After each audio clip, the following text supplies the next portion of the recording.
don't tell me about me. Stop telling me about me. Stop telling me about me. Stop telling me about me. Stop telling me about me. I don't need you to tell me about me. Welcome back, welcome back, welcome back, y'all, to another one. Man, I actually got some new music I'm gonna try today, man. I'm making a song to this beat right here, but y'all check this out real quick. Like we gonna get popping. Yeah, we gonna get popping this tonight. Yeah, y'all hear that shit? I'm turning down a little bit though. Yeah, man. Welcome back, y'all, to another episode of Let's Talk with JVJ, man. I appreciate everybody tuning in tonight. We are trying to grow. I keep telling y'all we trying to do this thing, man, but I can only do it with y'all help. So can y'all please help a brother out? Man, hit that like, hit that subscribe, share the videos, and turn them noties on, man. Become a channel member if you feeling froggy, man. We got that back. And if you watching over on Let's Talk with J Talk. Damn it, I got them all fucked up. Don't mind me, y'all. The JVJ Network. Make sure y'all sub up over there too. And if you're watching over on Facebook, man, help your boy out over there too, man. We trying to grind. We trying to grind. We gonna build up on all platforms, man. I'm gonna be like a sniper on all platforms. A sniper on all platforms. Eventually, but not today. Man, look, we gonna run through a few little things tonight, y'all. And I'm actually gonna drop the link for y'all to see if y'all how y'all feeling, how y'all vibing off the shit. Cause actually I ain't gonna do that, man. It's too hard. That's too hard, man. Where my oldest at? Get my oldest. My oldest. Yeah, get my oldest, man. We gotta keep it calm around here, man. I'm getting a little too crunk. I need to slow down, calm down. Shit. Tripping. It's been a few videos that I ran across y'all this week that I actually wanted to talk about, but I really couldn't think of a good way to put it into a video or short. Sounds like, man, look, just smash them all together in the live stream and talk about it, man. We're gonna talk about it. So I think y'all saw a few of the pictures on the thumbnail. It might resonated something with some of y'all, and it might not with other people. They might not even know what the hell that shit is. But we're gonna start off, y'all. We're gonna start off with a conversation that Tariq Nasheed had. For y'all who don't know who he is, look, you're gonna find out who he is tonight. And he had a conversation with a gentleman by the name of Jake Lang. Now, if that name doesn't ring a bell, I'll give you a good idea who this person is. This was one of the super dummies. Yeah, I call him that. One of the super dummies that stormed the Capitol with baseball bats and shields and helmets on January 6th because somebody wanted to believe the lying-ass orange president got an election stolen away from him. This guy has been trying to rally and make himself into like a political figure. He hosted a defense for white type shit rally where like 7 white people showed up, and then those white people started fighting each other and shit after the Carmelo Anthony and I forget the young kid name that lost his life, his family's name. But he started to try to put himself into social environments and try to have these conversations while openly admitting that he's racist. So we're going to cover that conversation first. We're going to start off there. We're also going to talk about this so-called party switch that a lot of people keep talking about. Some people say it doesn't exist. Some people say it do exist. We're going to talk about what it actually was. And then we're going to finish off with some wise words from 10 Wise. Yeah, we're going to finish off with some wise words from 10 Wise. But we're going to get through this Tariq conversation real quick, like first. And then I'll drop the link for y'all because I want to see what y'all's opinion to be after this. And then we're going to get on to some, some history and shit and learn some shit. Because, they don't want to teach that in schools no more. They don't want to teach that in schools no more. They want to tell everybody that slaves were migrants and migrant immigrant workers. It's like, what kind of fucking shit is that? Either way, though, I'm not going to hold you, y'all. Like I always say, man, get whatever you need, get your weed, get your drinks, all that shit. We about to get it popping. So let's go ahead and jump into it right now. I think Jake was trying to get in on his Finster account and it didn't work. He wanted to log in on his Finster account. Jake, you can call back up and let us know what's on your mind. Let us know what's going on with your Jake. Tariq about to get his ass. I ain't even gonna lie to you. I listen to this shit. Yeah, like I said, man, everything with them. Hold on, let's see if Jake is gonna say something. All right, Jake, hop back in. You got Jake? Do we get what's going on, Jake? God bless all that are listening tonight. How are you? I am good. What's going on with you, Jake? Tariq, forgive my ignorance. Are you the same Tariq that is the PR stuntman for Austin Metcalf's family? No. Okay. I thought we were gonna have a much crazier debate that you were asking, or conversation that you were asking me to come up. Okay. Now y'all see how he already came in. Like, first off, he's mispronouncing Tariq because it's Tariq Nasheed. That's how you say his name, Tariq, not Tariq. But he already came in being disrespectful, and then he also asked him if he was the what did he call him? The stunt man? The what? What did he ask if he was? What's going on, Jake? God bless all that are listening tonight. How are you? I am good. What's going on with you, Jake? Tariq, forgive my ignorance. Are you the same Tariq that is the PR stuntman for Austin Metcalf's family? Okay, he asked him if he was a PR stuntman. Like, first off, you came in disingenuous and called the man the wrong name, then asked him if he was a stuntman for a family. And then I want y'all to understand this, and this is some real devilish shit, and I'm gonna start calling people devils when they keep showing me that they devils. He came in talking about God. God. The man, who forgave everybody. The guy who, well, I ain't gonna say everybody. And he had some things. But he's using the word of God. He's starting off with that shit. There's a lot of things in the Bible that's not gonna be represented, and some of the things that are in the Bible that will be represented by what comes out of this man's mouth. I'm just gonna throw that out there. Hold on, let me. I might have to change this up. As a racist, I'd announce Jake playing he is a. Hey, Red, tell him he can't ride in your squad, bro. Red said this motherfucker can't fit in my group, bro. He ain't a real one. Hey, Red, look, I'm gonna put this shit up here so everybody can start seeing these comments. Red said that might go for comment of the night. I had to say that in there, Red. That might go for comment of the night. He said, as a racist, I'd announce Jake Lane. He a clown. God damn. But either way, though, he came in talking about the Lord a little bit, trying to preface his shit, name the man the wrong name, call his man the wrong name, and now he's gonna go on to asking if he was a stunt double or some stupid shit like that. All right, let's see how this conversation goes. I'm sorry, y'all. Sidebar, I fucked up. I know. We got to get through this shit tonight. Family? No. Okay. I thought we were gonna have a much crazier debate that you were asking, or conversation that you were asking me to come up after my recent protest out there. Yeah, in support but I'm very He said he was asking this guy to come up. You called into his show. What the fuck you talking about? supportive of our brother, Carmelo. I'm very supportive of him for self-defense. But you were the one out there with the protest. You had was it the White Lives Matter protest or something, right? We hosted a Protect White Americans rally in support of the egregious interracial violence that's being perpetrated on white people in this country. Really. Now, where is this violence happening, and where is it being perpetrated? Who's harming white people systematically? So there are 41-to-1 interracial violent episodes between blacks to whites as compared to whites on blacks.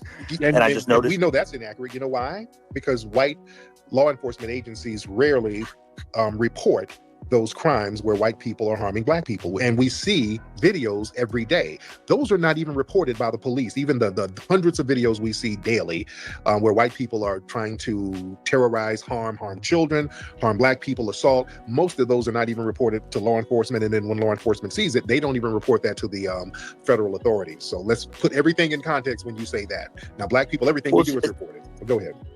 It's an interesting concept, and I want to talk about that on two different fronts. First, the echo chamber that Twitter is pushing on both what's called white Twitter and black Twitter. It's very interesting because when I turn on my Twitter app, I see endless videos of black on white violence and also black on black violence, but like on like a very ghetto level, like kind of like people freaking out at an airport and like 30 black people start beating each other up, or at a. What did he mean by, okay, first off, you got an issue with violence, but then you said on a ghetto level? So we gonna distinguish between violence. Ghetto's not reserved. And this is one thing that really be getting me when I be talking to some folks. They swear up and down ghetto is just for black folks.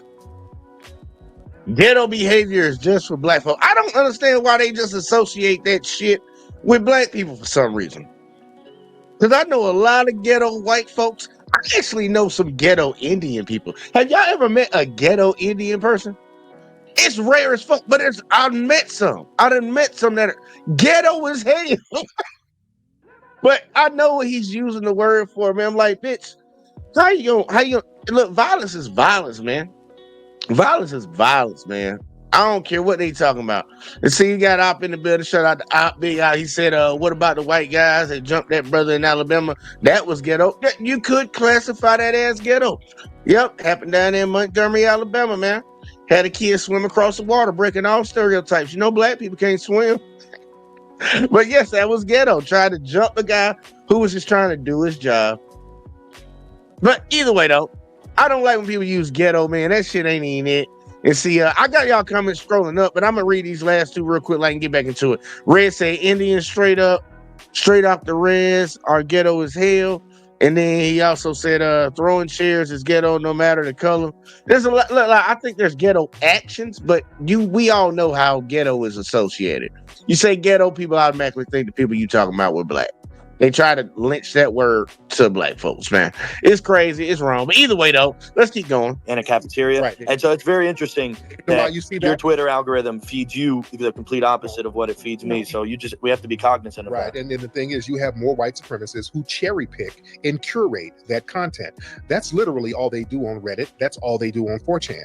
Black people generally don't sit around trying to cherry pick instances of violence like that. So there's a whole cottage industry and a culture of white supremacists doing what I call black trauma porn. They literally get off on watching any type of criminal or degenerate or violent instances involving a black person, especially when a black person is victimized, or even if they're victimized by another black person. So that's a part of white supremacist culture, black trauma porn. They get off on it. So that has nothing to do with you're entitled. You're entitled to that opinion. I think that it's an expansion of a freedom of speech that we weren't entitled to speak about, share these videos, look at this type of content in the past without fear of being basically ostracized from our jobs, our communities. You know, we have now a tool here on Twitter, because it's a freedom of speech platform, to be able to talk about the systemic issues of the violent black hip hop culture and the thug or the hoodlum culture that is now spinning out of control. Okay, let me ask you this, Jake. When have white supremacist society not been able to talk about black people and how violent and degenerate we are? That's a good question right there. Because I've been hearing this argument lately, especially online, y'all. Especially online, I've been hearing it. Like they say white people, look, they call it black fatigue now. They stealing another black thing. We had that already, y'all. You stealing something again, y'all. I want people to truly understand that. Black fatigue is not something new that they've been running around with, trying to steal that again, just like woke. They stole that shit too. But either way, though, black fatigue now, from what they want to call it, is these white folks are tired. They're sick and tired of not being able to speak up and call them niggers out what them niggers do. I'm being real, bro. They call this shit white fatigue, black fatigue and shit. I'm like, look, man. Tariq asks a great question. When have y'all not been able to call people out? When have y'all not been talking shit the entire time we've been in this country?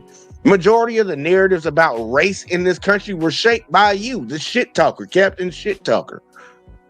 But they're fed up that they can't talk. I'm like, Tariq, great question, man. When have you not been allowed to talk? You didn't talk shit about the Indians. You stole their land and called them goddamn savages. I ain't gonna say what you said about the Asian folks when y'all brought them over here to work on the railroads. We ain't got to go through history right now. But you've been talking a lot of shit about a lot of motherfuckers. You had a Muslim ban the last time this orange motherfucker was in office. Literally, you banned a whole religion in a country where you're supposed to have religious freedom. Like, come on, man. Let's be real. But good question, Tariq. When have y'all not been able to talk shit? Let's see what Jake got. Y'all always talked about that. When have you not been able to talk about that? I would say the last 40 years in America, maybe even back from like the 80s until the 2020s, it basically became taboo. And anybody that spoke against DEI or affirmative action or violent black culture would then get ostracized. They would get doxxed. It would be considered that they would automatically be branded with the racist card, and they wouldn't be able to hold a job, a position, public office and whatnot. And we've kind of broken through that echo chamber and now are able to have our side of the story, our opinion as white people in America. That, and by the way, I wanted to go back to the race numbers as far as interracial violence. So one thing is being in federal prison for 4 years and 6 days as a Look, I am gonna say this before this motherfucker go running off at the mouth. It's like finally they get the chance. Look, I will tell you this, and I really mean this, and I'm not trying to come off as mean, and I know some people say it's racist, but I'm just telling you that clearly ain't the case. But I'm not trying to be mean when I say this. I'm trying to be truly honest, and I'm trying to be like an older adult male trying to get some advice to a group of people.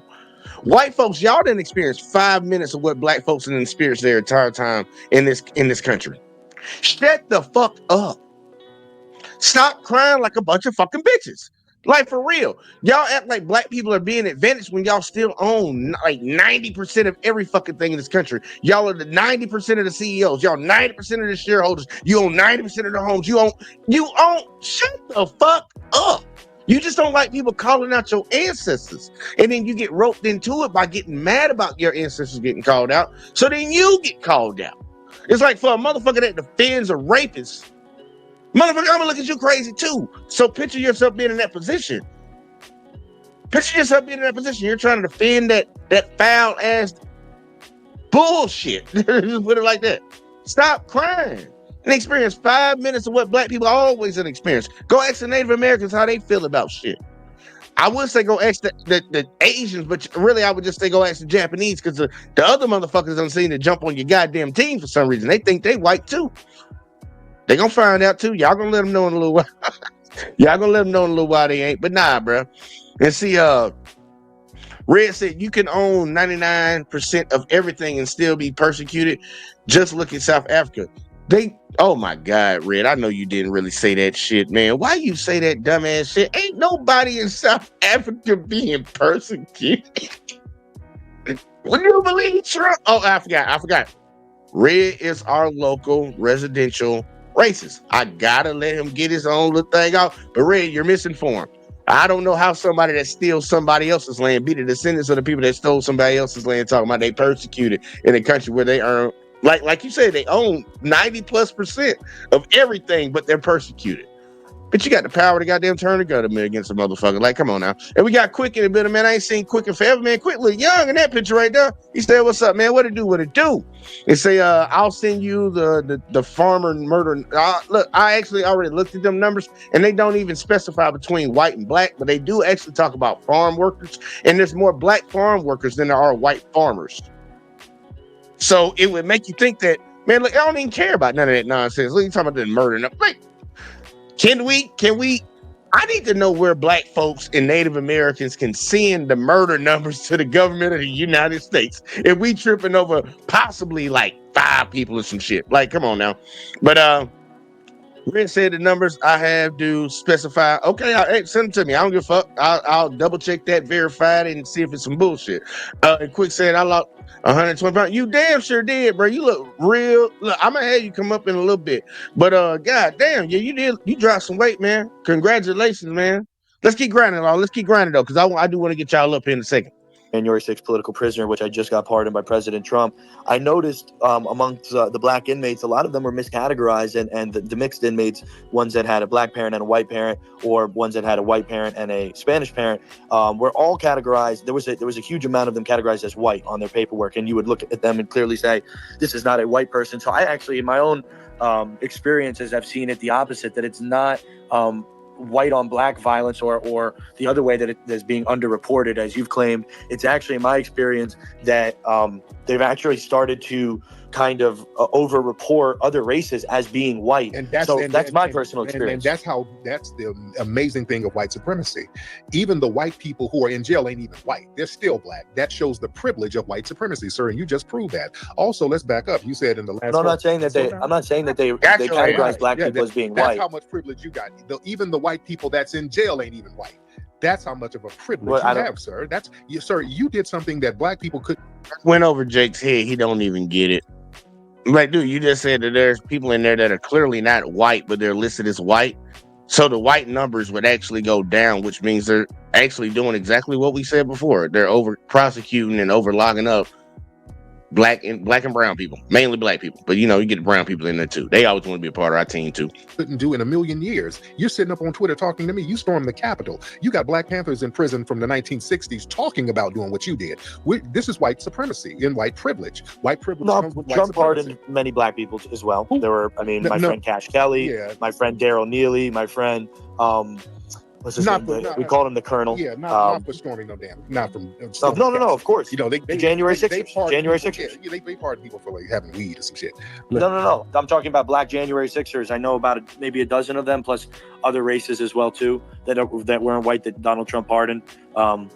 As well, so these are real life conservative patriots that I would lay down my life for in an instant. That black people generally Philip Anderson, right? That black people can't do what, and these people don't really.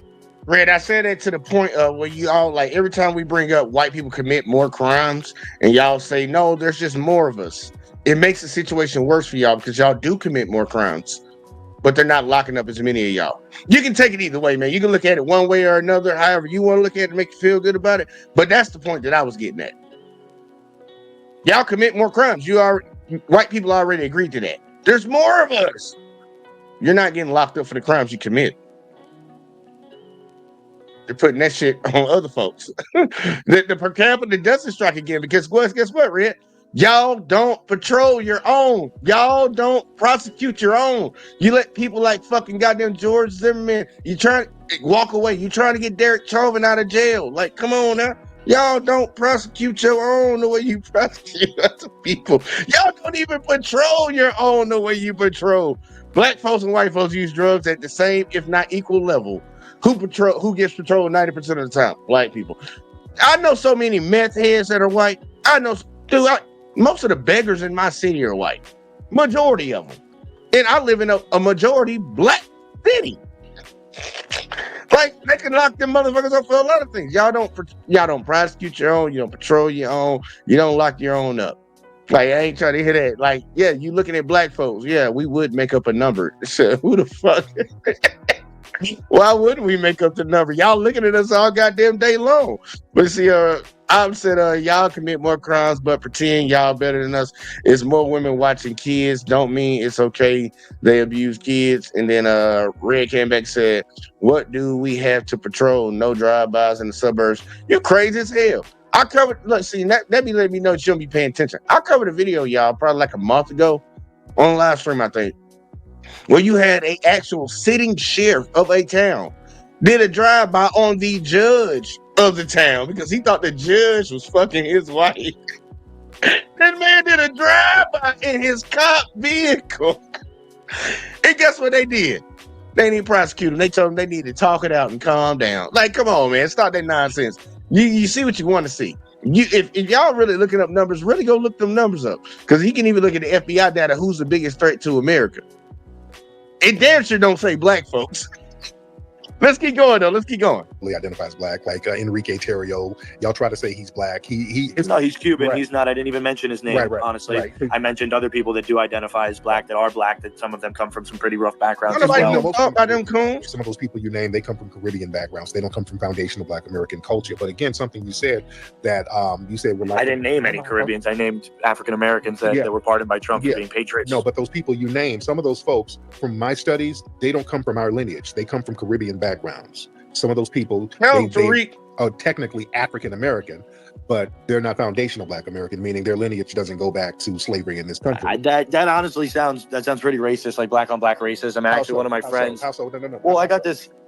And you see that when we try to make a distinguish the delineation between their Caribbean blacks, their Haitian blacks, their Jamaican blacks, because that's what they say all the time. It's racist, right?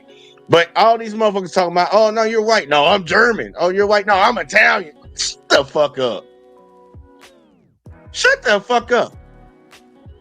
When you say you're German, I understand what you're saying. You have an ancestry that goes throughout Germany. So you carry the history of Germany with you. You're German. What kind of fucking dumb shit? See, I don't get that. I think it's really hard for a racist to call somebody else a racist.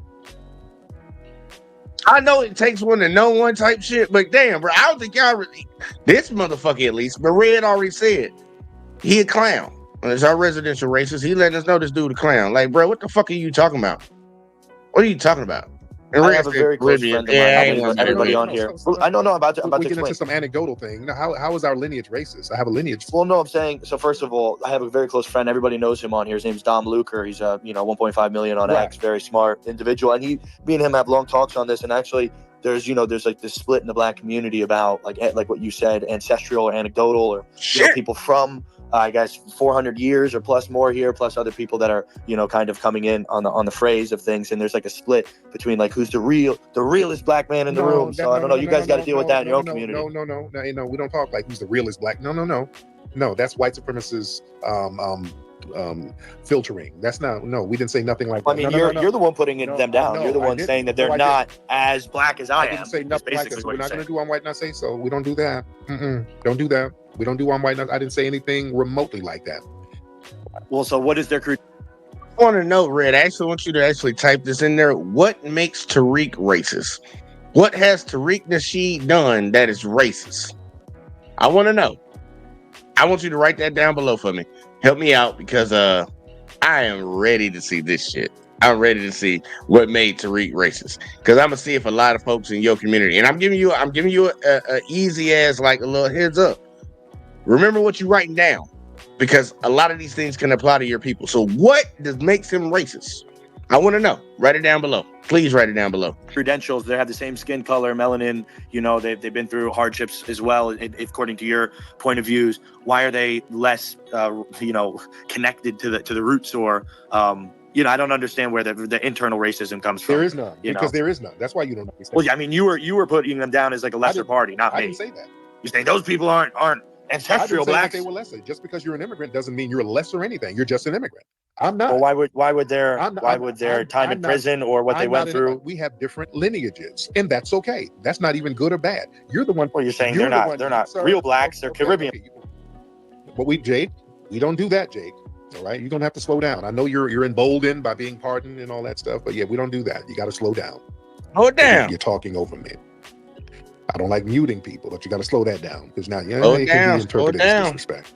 I can speak for myself, Jake. I don't need you to put words in my mouth. We don't do that. We don't do I'm white not say so because you're trying to practice white supremacy right now and doing I'm white not say so, telling me I said something that I didn't say.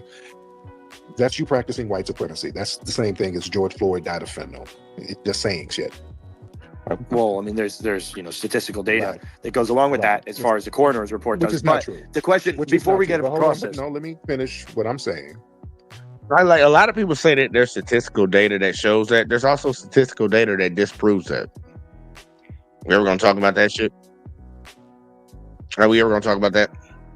And then let's go to Red real quick. Matter of fact, my boy out said he just naming Sambos that agree with white supremacy. Yeah, but look, we don't mind them niggas, man. Look, I leave them motherfucking coon ass motherfuckers alone. Do your thing over there. Just make sure we got their name. Look, start making lists like white people do. I promise you, I got a list right here, y'all. I got a list of these motherfuckers, a list of incidents, and this book is pretty big, y'all. I got a list in here for shit that be going on and who doing it. So in a couple years, the motherfuckers try to turn around and say they didn't do that. They didn't say that. I'm like, no, I got you in the book. Let me go ahead and refer back to my records. You said this shit, motherfucker. Hell no, we not switching up. We're not doing that switch up shit. We got too many people when the wind start blowing the other way, they want to act like they was always blowing with the wind. Like when it, never mind, I ain't gonna go deep into that, but a lot of people do that dumb shit. Let's see. Red said, I don't think racism is bad, but Tariq has said whites are genetically inferior and closer to primates. Who said that, Red? Hold up, Red. Who said that first? Okay. If Tariq's racist for saying that, he's pretty much just repeating what who the people he's talking about said first. So that's one thing. But next you said, which is at best subjective, but would be considered racism in racism the other way around.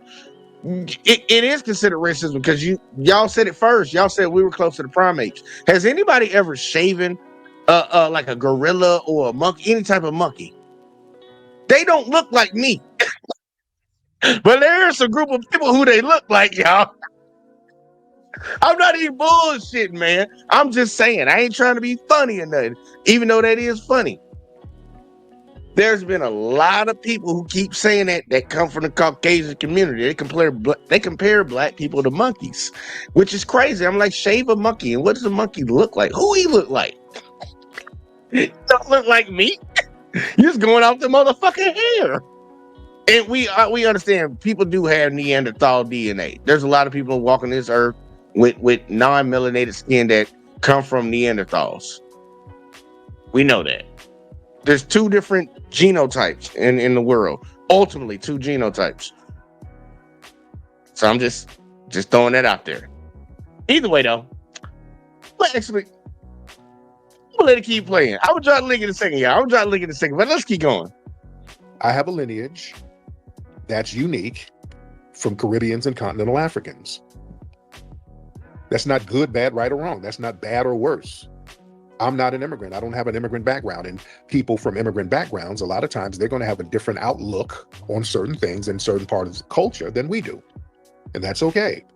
You have a lot of people who are Caribbean or come from Caribbean backgrounds who don't look at white supremacists the same way as foundational Black Americans. That's why they will align with some of you white supremacists, and we won't. That's why you guys can get the Enriques and all of these people, because over in their homelands that you guys basically, your fellow white supremacists have decimated, you psychologically broke them, but you haven't psychologically broken us. So we don't do the one big Negro narrative. I'm saying that. Another thing I wanted to clear up that you said, you were like, yeah, we, in the last 40 years, you haven't been able to speak about Black thugs and all of this. Sir, y'all have never not talked about Black people and denigrated us. You've always denigrated us. In your movies, your media landscape, it's nothing but Black stereotypes. Even Hold on, real quick. Like, You're goddamn right. literally blackface all throughout the 60s, 50s, 40s, 30s, all that shit. Just blackface motherfuckers. Like, that's how you wanted to betray Black people. We're stupid, dumb, ain't nothing good for lifting, nothing. Like, look, I swear did it for decades, but get mad. Like, come on, man. Like, and that's why we continue to have these problems in America. And I'm gonna make that ultimate point at the end. Like, it's kind of ironic. Like, if you want to truly get past it, you need to accept what happened in the past, not taking ownership that you did it. But if you are contributing to it, you need to take ownership of that. But we have to rectify the problems of the past, and we're going to continue to fight for it. We're going to continue to fight. People say, let it go. But the United States is over here supporting a war in Israel right now. That's a religious war that happened way before any of these motherfuckers has goddamn been alive. But we supporting it with billions and trillions of dollars. But you telling Black folks to get over it. Shut the fuck up. Shut the fuck up. Ain't nobody trying to hear that dumbass shit. Get up. Come on now. Let's keep going. in your reality show. Oh, my bad. Hold on. Let me read out comment before we keep going. He said, I guess they forgot about the movie Tropic Thunder. Oh, Tropic Thunder. Tropic Thunder when Robert Downey Jr. was dressed in blackface. I actually didn't have an issue with that, but I remember they made it an issue in the movie as a part of the movie. I didn't have an issue with that because I knew what it was, but at least they got him to portray a certain type of Black dude that we all can respect. At least they ain't do that Pookie and Ray Ray shit. But I can see why somebody would have an issue with that. I feel you on that. Cops, First 48, everything is about Black thug imagery. Ronald Reagan in the 70s, he was promoting the whole welfare queen narrative. Yep. The Clintons in the 90s, they were pushing the thug criminal crime bill narrative. Mm-hmm. So you've always... Is there not some merit though there as far as statistical data goes? No, like because why does the data before I get muted again? Please. Why does the NCVS, the National Crime Victim Survey, which is a survey done by the FBI, talking and asking the victims? If you go on my website, protectwhiteamericans.us.com, I have a number of different statistics there. And they're from the National Crime Victim Survey, talking about egregious Black crimes just in general, but that's not what I focus on. Egregious Black crimes. So wait. So did you hear what I just said? There is no such thing as Black crime. What the hell is Black crime? Crimes that inordinately Black people are committing, such as murder and assault and robbery. Y'all do more than nobody. I guess Trump was right when he said Black jobs, because now there's Black crimes. There's only crimes that Black people commit. Like, shut the fuck, dude. What are you talking about? Side of their per capita. Nobody murders more than white supremacists. That's not what the statistical data says, Based brother. on Just simply The white supremacists, based on the National Crime Victims the Survey. white supremacists, your community carry out whole genocides. Mm-hmm. I'm just looking at the statistical I'm just data. looking at and history, sir. There's I'm looking at history. 53% of murders in this country Sir. happen from a mere 6% of the population, which is black males. 15 to That is how many- inordinate. That is a 10-to-1 inordinate imbalance in the community. And I'm Really, here he not as sound a like white he be saying supremacist. shit you I'm be here saying. as a noticer of statistics, as a man that loves A the culture that I'm noticer from, my of own people, statistics. What and kind of saying, shit is hey, that? No, why is the black culture being perverted okay. to brainwash the black youth into wanting to hurt, murder, and steal from people? And I That's want a to projection. create That's a cultural integration. Well, that's a projection, sir. What you're doing is projecting talking points. You're projecting your culture. You guys, your white supremacist community, you commit the most murders. Raw numbers. You not only commit the most murders, your violence is so normalized, it doesn't even get classified as murder. You get to be so violent, and your violence is flipped into self-defense. Because white victimhood has always been the justification for your innate violence. So you guys can go out and kill people, and it doesn't even get listed as murder. Like white Hispanic George Zimmerman, damn near every white cop, Kyle Rittenhouse, they're not listed as murderers. This is your culture, sir. We get over police, you get under police. So those crime stats, you have to put them in the real context. You're not really classified as murderers when you kill. You get a green light to kill. That's how degenerate your culture is. Are you really at liberty to point fingers at black people when you have a degenerate culture where your crimes have been normalized? Like your rapes. Y'all were allowed to just rape people all willy-nilly and not even be punished. I mean, are you talking about modern day stuff? Or are you talking I'm about talking when white slave owners would rape their Nothing has changed since slavery, sir. Nothing has changed since slavery. Nothing has changed since human rights, the civil rights movement. Nothing has changed since Jim Crow. You now remember that when everybody got was foundational black Americans forcing you to act like you had some damn sense. Yes, I remember the civil rights movement. We had to force you to act like you had some sense, and we had to get off in your ass and let you know these lynchings and rapes, that's not going to be happening like you think. So we were fighting Actually back. the complete opposite. It was done peacefully. Nobody got quote unquote got up in. I'm not even going to curse at this time. Nobody did what? It actually was done. This boy don't know his history. He does not know his history. He does not know his history, and I'm pretty sure Tariq's about to tell him his history. And see, Op said, Tropic Thunder was funny, but if black people really cry about other things, then why we didn't complain about Tropic Thunder? Because we knew Robert Downey Jr. didn't mean any harm by it. Yeah, we knew that. Let's keep going. Done through peaceful civic action from a real Christian leader, Martin Luther King. Yeah. That's one part of it. No, it wasn't. There was violence. Come on. So, man. Why did you think they had the Kerner Commission? Why did they have to have the Kerner Commission to ask why there were so many race riots and black people were whooping your asses all through the 60s? That's why they had to have a whole commission to study why we were whooping your ass up and down the United States, sir. Please don't normalize muting me while I'm in the middle. But we're going to speak truth to power. You don't get to just. Yeah, we are. I came in here. Let's just. You said it was okay, but I want to address something. I did come in here to address black on white violence, and then you just glorified the fact that in the 60s black people had to be violent or whatnot because you were being violent towards us. See, look, you can't be doing that shit. You can't try to come in and criticize somebody on a point, and then he rebukes your point, and then you'd be like, gotcha. See, black people are violent, right? It was in combat. They were combating white violence, lynchings, hangings. But you saying they was whooping people's ass to stop them from doing that? And it's like, that's like somebody fucking swinging on you, and then you swing back and be like, It's like, what are you talking about? Wait, really? And you just said it openly in the conversation like it was some real legit shit. I really think, look, I think people that are racist have a mental disorder. I think something is chemically wrong. Some electrons are not firing in their brain. Something is wrong with these people. I don't want to call you the children of the devil, of Lucifer and shit. So I'm just saying you probably got a mental problem. Because there's no logical reason to hate another group of people when you actually come from the group of people who have committed more sin on this earth than anybody else. And it's not even close. Not even close. And people are like, well, we can look at the numbers. You dropped an atomic bomb on motherfuckers twice.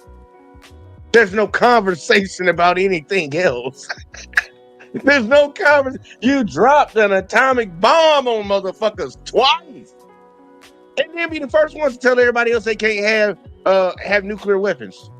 I'm sorry, not atomic, a nuclear bomb. Nuclear bomb. I'm sorry. Fucked it all the way up, but y'all still get the point.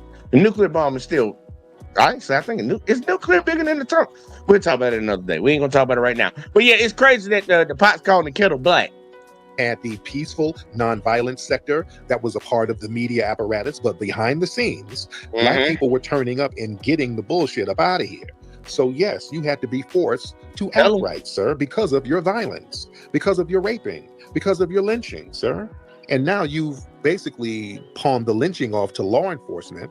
Now you're trying to get your vigilantes to do the lynchings and things for you, and people are pushing back from that.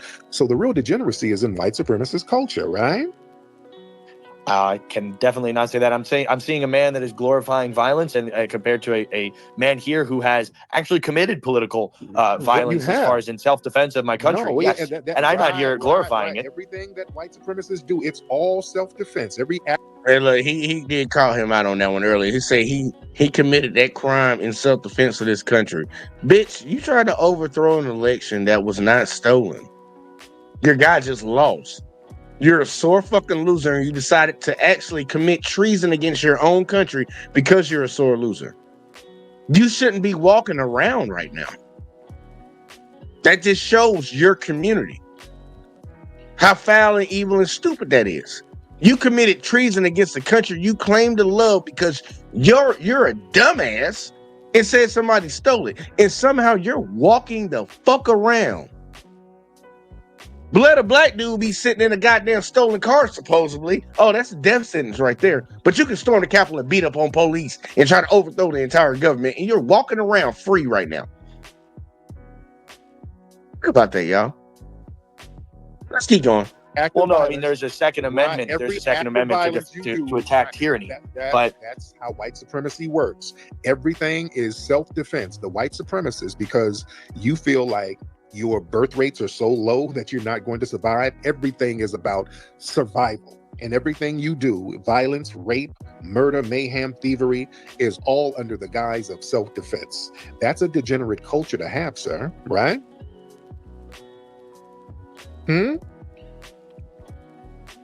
I'm muted, so I can't answer you. You're normalizing muting. I hear you, sir. We hear you.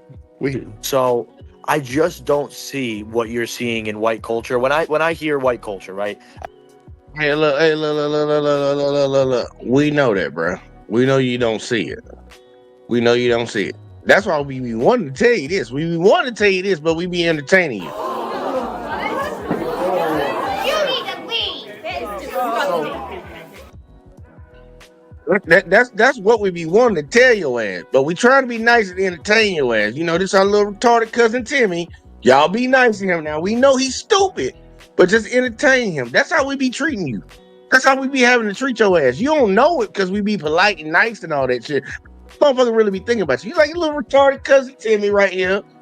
Yeah, you know, you don't know no better. You know, Timmy breaks some or steals some. Don't get mad at Timmy. And we be looking at you like that. Yeah, this motherfucker retarded. Something wrong with him. Something's mentally wrong with these people. It's crazy. Not all of y'all, but for those who it applies to, you know, put the shirt on. As a white man who grew up in white suburbia, about 2 hours north of New York City, I grew up with soccer moms. I grew up with four-wheel riding, fishing. I grew up with Second Amendment respect, meaning that guns were not willy-nilly, handled. They were we had to respect them. So how you know so much about black folks? You grew up in the fucking suburbs, bitch. You don't tell me there's black folks in the suburbs with you?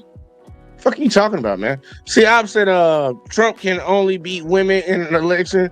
Shows how manly he is. Yeah, that is true. That is funny when you really think about it. Like that's gonna be a joke that he gonna take to the grave, y'all. It's like, look, he only beat Hillary. He beat Hillary in a full election. He only beat fucking what's her name, Kamala, and she had 100 days. You couldn't beat a man, an old white dude with Alzheimer's. Nigga, like, come on, man. Look, the man brought that man up for beating up on women. And look, that's great shit. You did beat the white woman straight up. I give you that. You beat the white woman straight up. And that she did it to herself because she shouldn't have fucked Bernie. So fuck Hillary. Nobody care about that. But damn, you really beat a disadvantage. Look, the black woman had to run for office. She had to be disadvantaged. You get 100 days, bitch. You get 100 days, bitch. And the sad part, we know she ain't really black. I know I said it a couple times, but she brown enough. I got a video coming out tomorrow about that. But she brown enough that motherfuckers weren't gonna vote for her anyways. And she a woman, so they helped out. But nah, bro, he barely beat that bitch. Everybody keep talking about landslide victory. Go look at that vote count, bro. Like 2 million decided. Like 2 million. And I know people like 2 million is a lot. Not in the presidential election, bro. That's within the fucking margins, bitch. But either way though, let's see, Quick says she ain't black. She ain't, and that's why I had to retract that. I'm sorry I said that shit. I fell into the social media, not the social media, the national media talking points. Cause she ain't black. We did a whole video on her not being black. She wasn't black. She ain't black, y'all. Just cause you a little brown skin, it don't make you black. But either way though, let's keep going. I grew up in a culture that didn't curse at people. We loved each other, and we tried to take care of our community. And then when I look at inner city communities of predominantly black people, I see the project housing. We can get into systemic issues, but I see from the outside looking in, and in which I also moved into Spanish Harlem. I lived in Spanish Harlem. I sold hats on the street in Spanish Harlem, which was predominantly black, but it's still called Spanish Harlem. And I had a hat company called Harlem Pusher. I was part of that community, but I saw, in my point of view, Obama was actually black. Like he had a white mama, but Obama was black. Look, your daddy African, bro. You can't say you ain't black. God damn. A degenerate culture that glorified hip hop, fast money, prostitution, ball players, drug dealers, gun toters, and things of that nature. Jesus Christ, what is he talking about? White supremacist culture glorifies the Italian mafia, True. the Jewish mafia, drug dealers. True. Irish mafia, drug dealers, gun runners. Your community glorifies violence. It's always glorified violence and criminality, sir. You're not going to sit here and point your finger at us talking about we glorify violence. Everything about your culture is violence, sir. You glorify violence and genocide, racial terrorism. I tell their ass quick, man. Obama was black, man. His daddy was black, man. He the type of motherfucker you thought he walked around barefooted on goddamn gravel road. Like, he's black. Like, come on now. Talking about Obama wasn't even black. Shit. That's like saying, never mind. I'm not even gonna say that. That's like, hey man, fuck it out. That's like saying Trump ain't really orange. Like, come on, man. What the fuck we talking about? And then Red said the Italian mafia ain't shit compared to the People's Alliance, GDs, vice lords, etc. Look, Red, he's not saying that black people don't have this shit. He's just throwing out how this guy is sitting on here trying to make it seem like black people glorify all this criminal activity and they support it when white folks got the same shit. Same shit. You can say you can pick your levels depending on how you want to look at it. There's a lot of people in America that decide that white crime is not as bad as black crime. You're just picking levels to the shit. The same shit is happening on both sides. One of them just looked at differently than the other. And you just proved it by saying that Italian mafia ain't got nothing on the vice lord. Motherfucker, these bitches ran a city. The Italian mafia ran multiple cities. Come on now. Vice lords ain't ran shit. They don't run a goddamn block. Let's see, didn't Mendez brothers who stayed in a rich white suburb killed the parents? Didn't the white dude delete little kids in a rich Connecticut community? Yeah, that lady that drowned all her kids, they was in a nice little suburb too. Drowned them one after another. Y'all remember Heather Heyer or whatever her name was? She drowned all her kids one after another. And they let this bitch plead insanity. They don't plead insanity. It's like, lock their ass up, man. Give it a death penalty. But one dude running to one cop, we gotta put that brother down. And see, Obama just wasn't FBA. He was an anchor baby. Yeah, I agree with that. He wasn't FBA.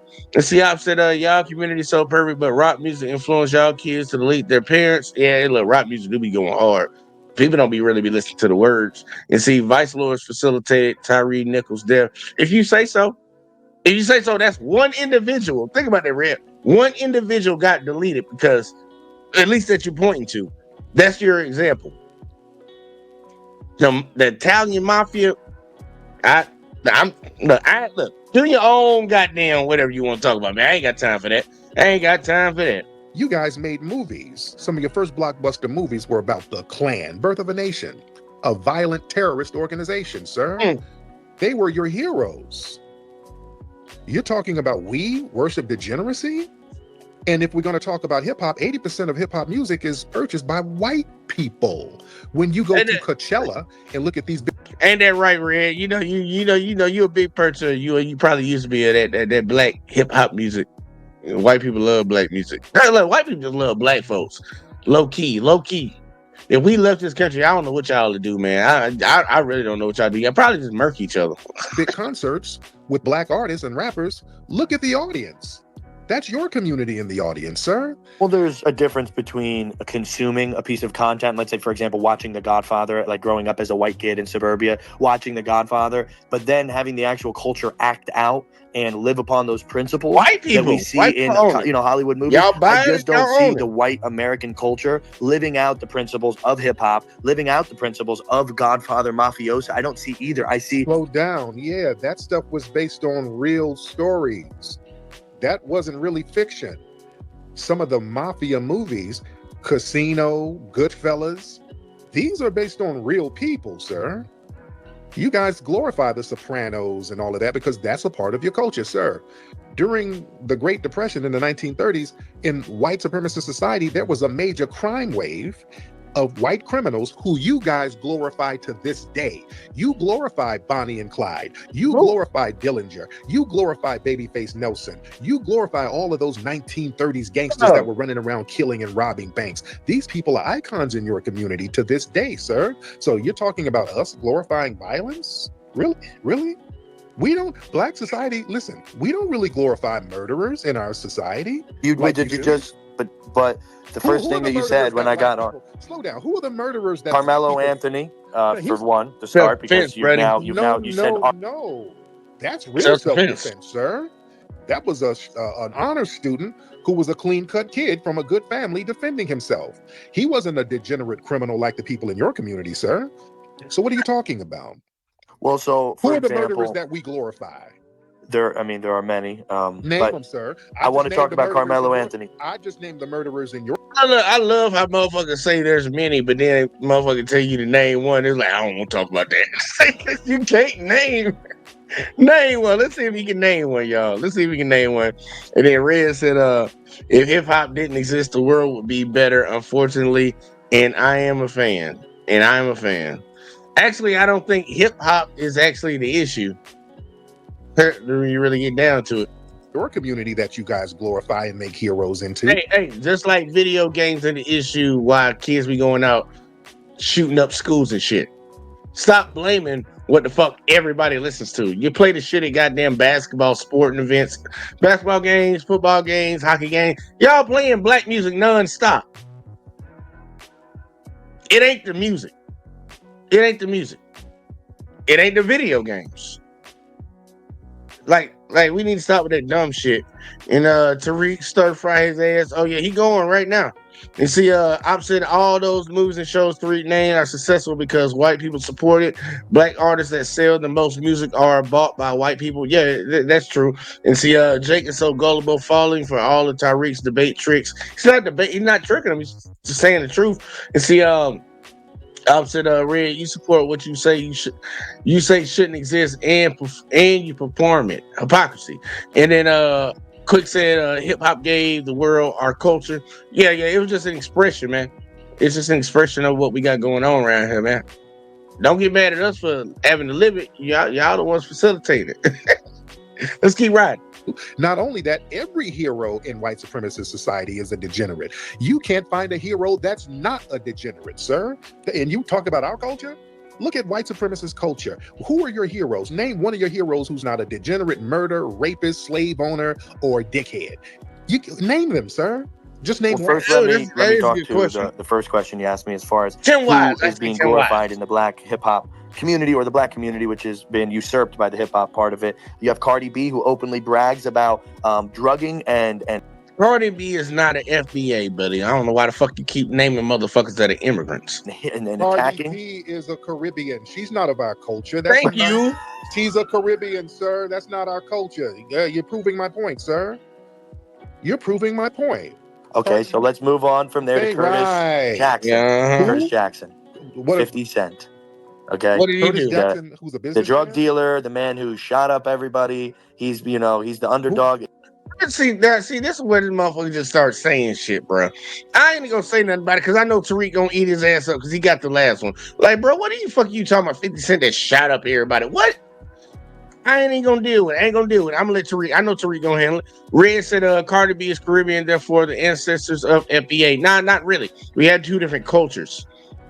Some of us went to South America, Brazil type area. Some of us went to the islands, the Caribbeans. Some of us came to America. Well, we ain't go, we got dragged. We have different cultures, completely different from our ancestors over in Africa. Just like you might have a lineage of Irish, German, or whatever the fuck. Yeah, that culture's over there, but you have an American culture. Like, let's not get that shit confused, bro. Let's not get that shit confused. Let's not play stupid, man. This higher learning tonight. Higher learning. You say Myron Gaines won another debate. Yeah. Look, dude, he won it because he embarrassed himself the first time. Myron's stupid, bro. He proved his. He just had a coming out party the last couple years. Like, bro, he will never get no more play in the black community. And see, say Red said, sold, not dragged, laughing out loud. Sold, dragged, and chained. All of that shit. What you talking about? You hate it or love it, the underdog's on top. And he's going to shine, homie, until his heart stops. Who did 50 Cent shoot? He has bragged about shooting and stealing and robbing in every one of his rap songs, and God knows how many felonies he's committed in his life. If he shot somebody, he would be in jail for shooting somebody, sir. Thank you. No, he would probably be put on the back of a football jersey and paraded around. Well, who's doing that? Who's doing that? We don't glorify murderers in our community. Yes, you do. And Carmelo Anthony is one of those people. He's not a murderer. That's self-defense. No. It's not. So self-defense in the legal termination. First of all, you have to meet force with force. This motherfucker said earlier that he defended his country. In defense of his country is the reason he stormed the Capitol. That's self-defense in his mind. Somebody lied to him about an election, him storming the Capitol and beating up cops in a planned event that they've been scoping up for a couple months because they believe a lie. That's self-defense. But Carmelo Anthony not trying to get into that situation. A kid got ran up on and somebody got stabbed, and it wasn't him. That can't be self-defense. Dude, you don't shut the fuck up. That show you how retarded in the head some of these people are, bro. Like, straight up just small-brained individuals. Just straight up emotional reacting motherfuckers. You can't use a knife in a fist fight. Yes, he can. And you can't use a gun in a knife fight. Yes, you can. Yes, you can. That's all I might not say so. Yes, you can. Who the fuck is TK? Who the fuck is TK? Man. Brother, what's that? The fuck is TK? I don't look all these up north unknown rappers, man. Look, don't be naming them motherfuckers. I know who the fuck that is. See, Quick said FBA are not immigrants and have not migrated here. My lineage was here before slavery, which makes me full-blooded FBA. You goddamn right. And look, that's even some more of the evil shit that white people do. They try to act like black folks weren't already over here. All them statues in South America pointing towards Africa, all them big-ass stone statues that don't nobody know how the fuck they got there, looking straight at Africa if you got there, drew a laser line on that bitch. The Native Americans, they even talk about it in their own history books. Man, look, ain't nobody trying to hear that shit. And see, JVJ showing his age. Hey, look, I'm 35. I just don't listen to. Look, I'm an R&B kind of guy. I'll just be honest with y'all. Yeah, I like that R&B. I don't follow rappers anyways. I don't follow no celebrity. That's just dumb as fuck. If something pop up on the internet and it's interesting, I'll cover it. But I don't follow these motherfuckers. I don't give a fuck about none of that shit. Bitch, I got my own life to live. Let me get my brother Robbie in here to chime in. Brother Robbie, hop on in, sir. Oh, we got some Robbie in here. Yes, sir. How are you? How you doing, brother? You know, it's amazing that it's like 2 or 3 o'clock in the morning. You can acknowledge me, Robbie, and say good evening to me as well, brother. God bless you. How are you? No, I'm not acknowledging you yet, my brother in Christ. How you say God bless you? He just been on his spirit and all that goddamn hate. Like, for real, man, be the devil that be trying to pretend to be a saint. Like, come on now. And see, I've said, what you know about that group, Surface, Jay? What the fuck? There's a group called Surface? Surface? I ain't know about none of that shit. I know about Cisco. Christ, not just yet. So you can stay on your mic. Don't be hostile. You know, I find it interesting that you're talking about degenerates. And I wanted to ask this gentleman a couple of questions. One, did he find it degenerate to go to January 6th, where the Capitol is something that is secular sacred, and people just went there and just totally desecrated it and then lied about it on national TV for over 2 They was hours. That's taking, number one. Number two, these motherfuckers call everybody else animals, degenerates, and all this shit. These motherfuckers stormed up in there claiming they was gonna fucking stop an election, a certification of an election. These motherfuckers went in and started taking shits in people's offices. No toilet paper. Like, come on, bruh. And they started taking shits in there and rubbing it on the walls like a monkey would do. While they call other people monkeys, man. Like, bruh, come on now. See, I said Cisco thong song guy. Yeah, that thong, thong, thong, thong. Like, I'm just saying, I don't be listening to a lot of rappers unless it's Drake. And Drake number one. But and Red said boo-hoo. Let's keep going. he just stated that he came from upstate New York, and you have a lot of white folks that live in predominantly white communities. So I don't understand this obsession about a black boogeyman that doesn't exist and doesn't even live around them. And then lastly, if you're concerned about white birth rates, Ain't why got are you here nothing on else Black to talk Daddy about. Space at 2:00 in the morning instead of attending your blow up doll? And I'll land my plane. Damn. Thank you, brother. Damn. I didn't mention anything about white birth rates, so I'm going to go backwards because it's easier to address that. Well, we and know I what it attend is. very well. Thank God I was a club promoter for 7 years, and that was a degenerate thing before I found Jesus Christ. But I've attended. I've definitely attended, probably way too much, God forbid.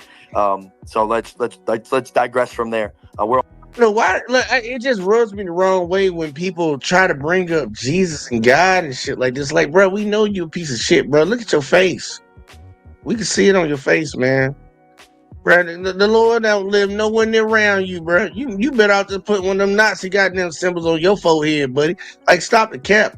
You see, opposite storming the Capitol versus going to federal court or protesting peacefully of white privilege at its finest. Like, for real, man, I don't understand what the fuck this dude on, man. But you ain't supposed to understand retard. Yeah. You see, his Jesus got a white hood. He wears a sleeve. Damn. all here in the middle of the night when we could be attending. So don't Right. point fingers when you're also here at the same hour as me. Right. Anyway, But my thing is this: well, let me go backwards through the question so I can at least address that.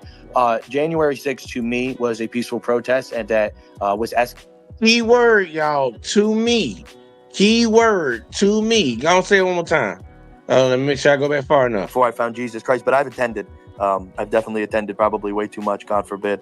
So let's digress from there. We're all here in the middle of the night when we could be attending. So don't point fingers when you're also here at the same hour as me. Right. Anyway, But my thing is this: well, let me go backwards through the question so I can at least address that. January 6th to me was a peaceful protest. Yeah, I heard that right. Right.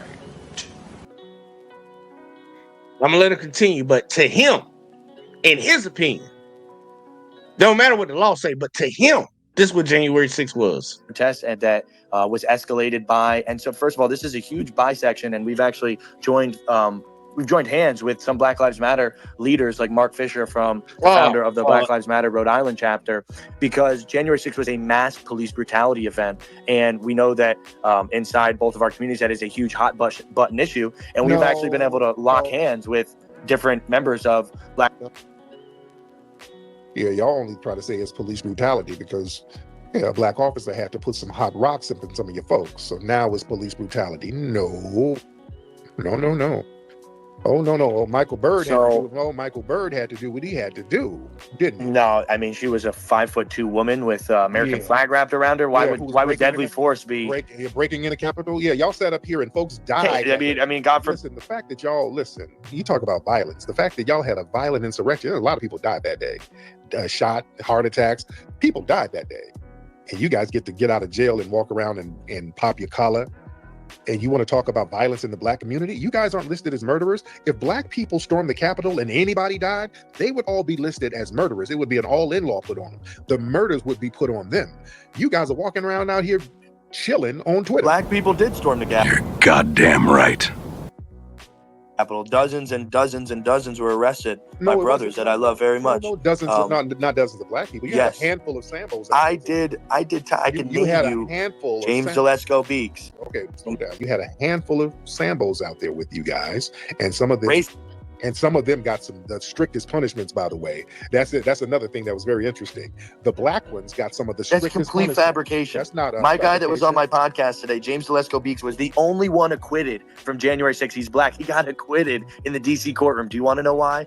Yeah, I think you can answer that question, my friend. So don't make up, yeah, but just don't fabricate stuff. You have no frame of reference to say that black people got the largest sentences, because that is completely false. It makes no sense. White people by and large got destroyed in the DC courtrooms by a majority black they jury. Here we go, y'all. About to break it down. Of course we did. I was looking at 30 plus y'all years. were getting slaps on the wrist anyway. Half y'all were damn near out of jail anyway. The ones who did get convicted, y'all were getting slaps on the damn wrist for that. Y'all were getting the equivalent of a damn jaywalking ticket. Nobody did no real serious time anyway. The only one who was doing some serious time was Enrique. People like so that. I'll give you that. We have David Dempsey, white man, 20 year sentence to prison. Rufio, Ethan Nordine, 17 years. Joseph Biggs, 18 years. Dominic Pizzola, 10 years. Peter Schwartz, 14 and a half years. They were hitting us with that book. They were destroying us. You have to understand that. All white men given decades in prison for something that we all saw them do. Y'all get the irony of that? He's bitching about them getting convicted and sentenced to a certain amount of time, trying to show how much they got hit with the book for something that we all saw them do. But they're somehow the victim. Watch how Tariq hit him.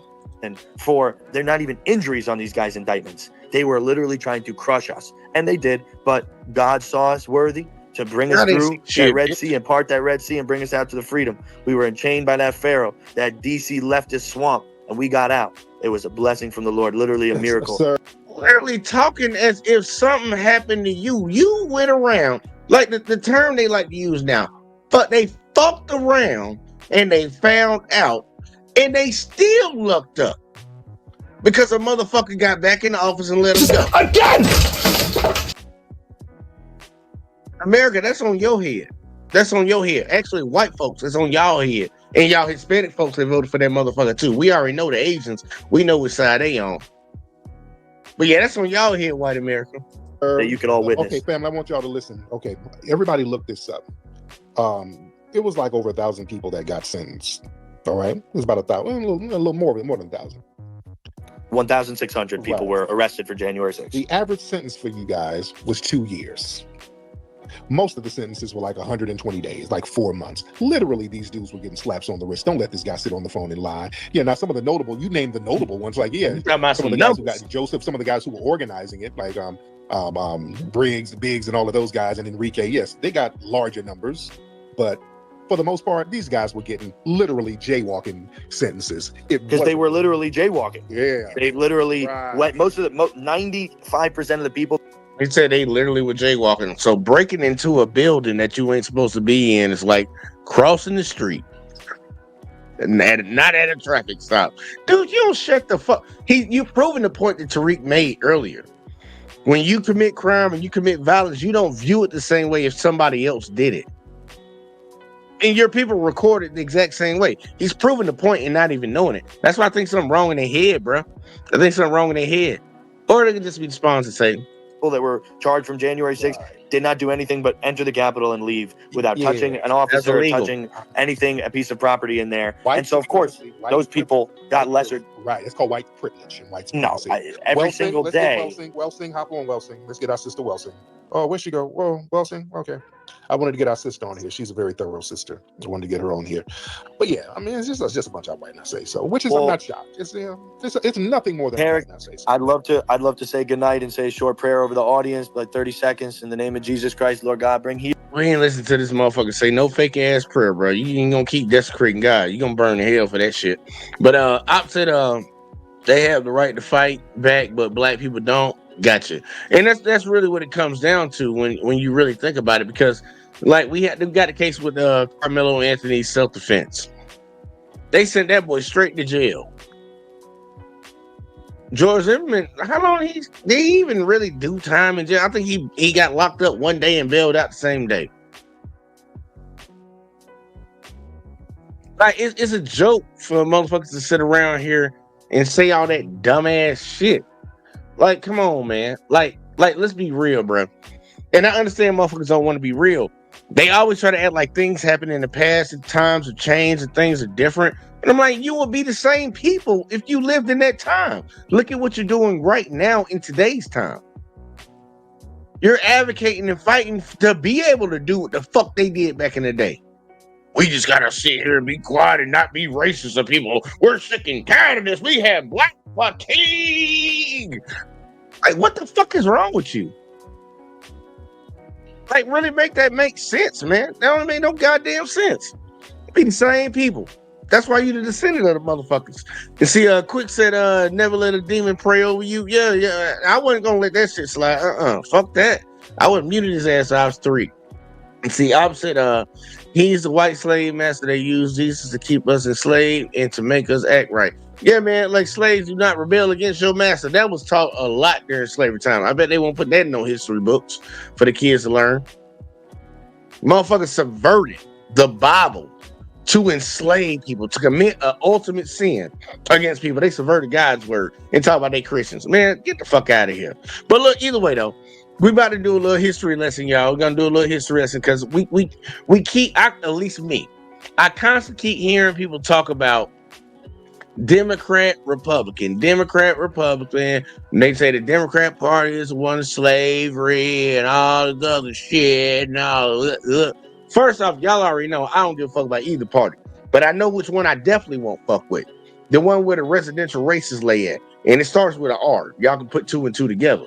But we're gonna talk about this so-called party switch because I even heard Charleston White speak on this shit. His little goofy cross-eyed ass. I don't know why people listen to that dumbass motherfucker. He hit on some things, but the dude is a fucking retarded motherfucker. Like, a broken clock is right twice a day. And we need to, if we say we don't want to follow the bad people in our community, at least, and I'm talking to us black folks right now, that motherfucker should not be famous. That motherfucker should not sell out no goddamn comedy shows. That motherfucker should be in the hood somewhere getting beat up by a fat bitch. Yeah, a big, tall, fat bitch. But we're gonna talk about these parties real quick, like y'all.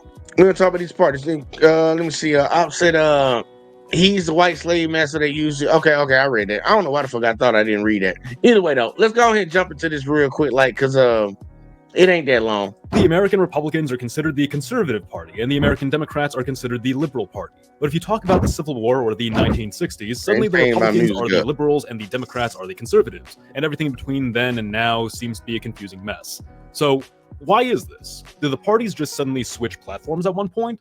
A lot of people seem to think so, and often the debate seems to be focused on why and when they switched. But there might not have been a real party switch at all, at least not in the sense that many seem to describe. What we tend to find in the narrative of the party switch, and even in the narratives of party switch deniers, is the viewing of American history through a fairly narrow perspective, concentrated on racial politics, specifically as it pertains to the South and the African American population. What this does is it chops out a great deal of context and the wider picture of American political evolution. This is to say that the general understanding of the so-called party switch is a bad oversimplification that only causes more confusion. Let me get off Democrats and Republicans today who don't understand their party's roots, blaming each other for the mistakes of the past, and finding themselves totally lost on the real history of how they ended up where they are today. So in this video, we're going to clear up some of the confusion of the party switch. Hello audience, Mr. Z here with another video for you. If you're new to the channel, welcome. We have videos just like this every week, and believe it or not, only about... I guess y'all go check him out, man. This is the first video I saw from his channel, man. Y'all go check him out if y'all feeling froggy. 25% of you watching are actually subscribed to the channel right now. So if you enjoy this type of content, I hope you'll hit that subscribe button and stick around. And if you are subscribed, fellas, only like 15% of you have your notifications. Hey, look, man, I ain't got time for all that, man. Let's get to it. All right, in all seriousness, probably the core of misunderstanding surrounding what happened to the parties is the nature of the party system in America itself. Actually, we'll break this up into 3 factors, and number 1 is how the parties work in America. Many will assume, even here in the States and in contemporary times, that because we have 2 parties, there are only ever 2 major schools of thought in American politics, even across the span of history. That the Republicans have always been about X and the Democrats have always been about Y. That the conservatives of 1800 were identical in their views to the conservatives of today, etc., etc. This is false. At virtually any given time in American history, there are many different competing ideologies vying for power, and often these are a manifestation of regional desires, varied cultural values, and competing lifestyles among different American groups, what we'll refer to as ideological blocs. This is the second major factor, and we'll touch on it momentarily. We put together a video on the different nations of America that you can check out after this video, and I have plenty of videos talking about how different regions and cultures in America have always had their own unique and diverse interests rooted in their differing cultures and circumstances. But to not get too far off that topic, because of the two-party system, what you will commonly see is these multiple distinct factions form coalitions represented by the larger parties. One might say the Republican Party is merely the conservative party, but in reality it is a mishmash of isolationists and warhawks, common farmers and elite Wall Street investors, populists and elitists, big government and small government people. They all have different visions for what they want America to be, yet for some reason come together behind one party. Same goes for the Democrats and their factions, and I've got a video on that too for anyone who wants to check it out. Sure, sometimes you get a reform party or a progressive party that aims to shake up the duality of the two-party system. Sometimes one of the factions breaks the coalition to go out on its own, but generally speaking, the way you win is by hitching your wagon to the elephant or the donkey and hoping that you can steer it in the direction you want it to go, at least for a little while.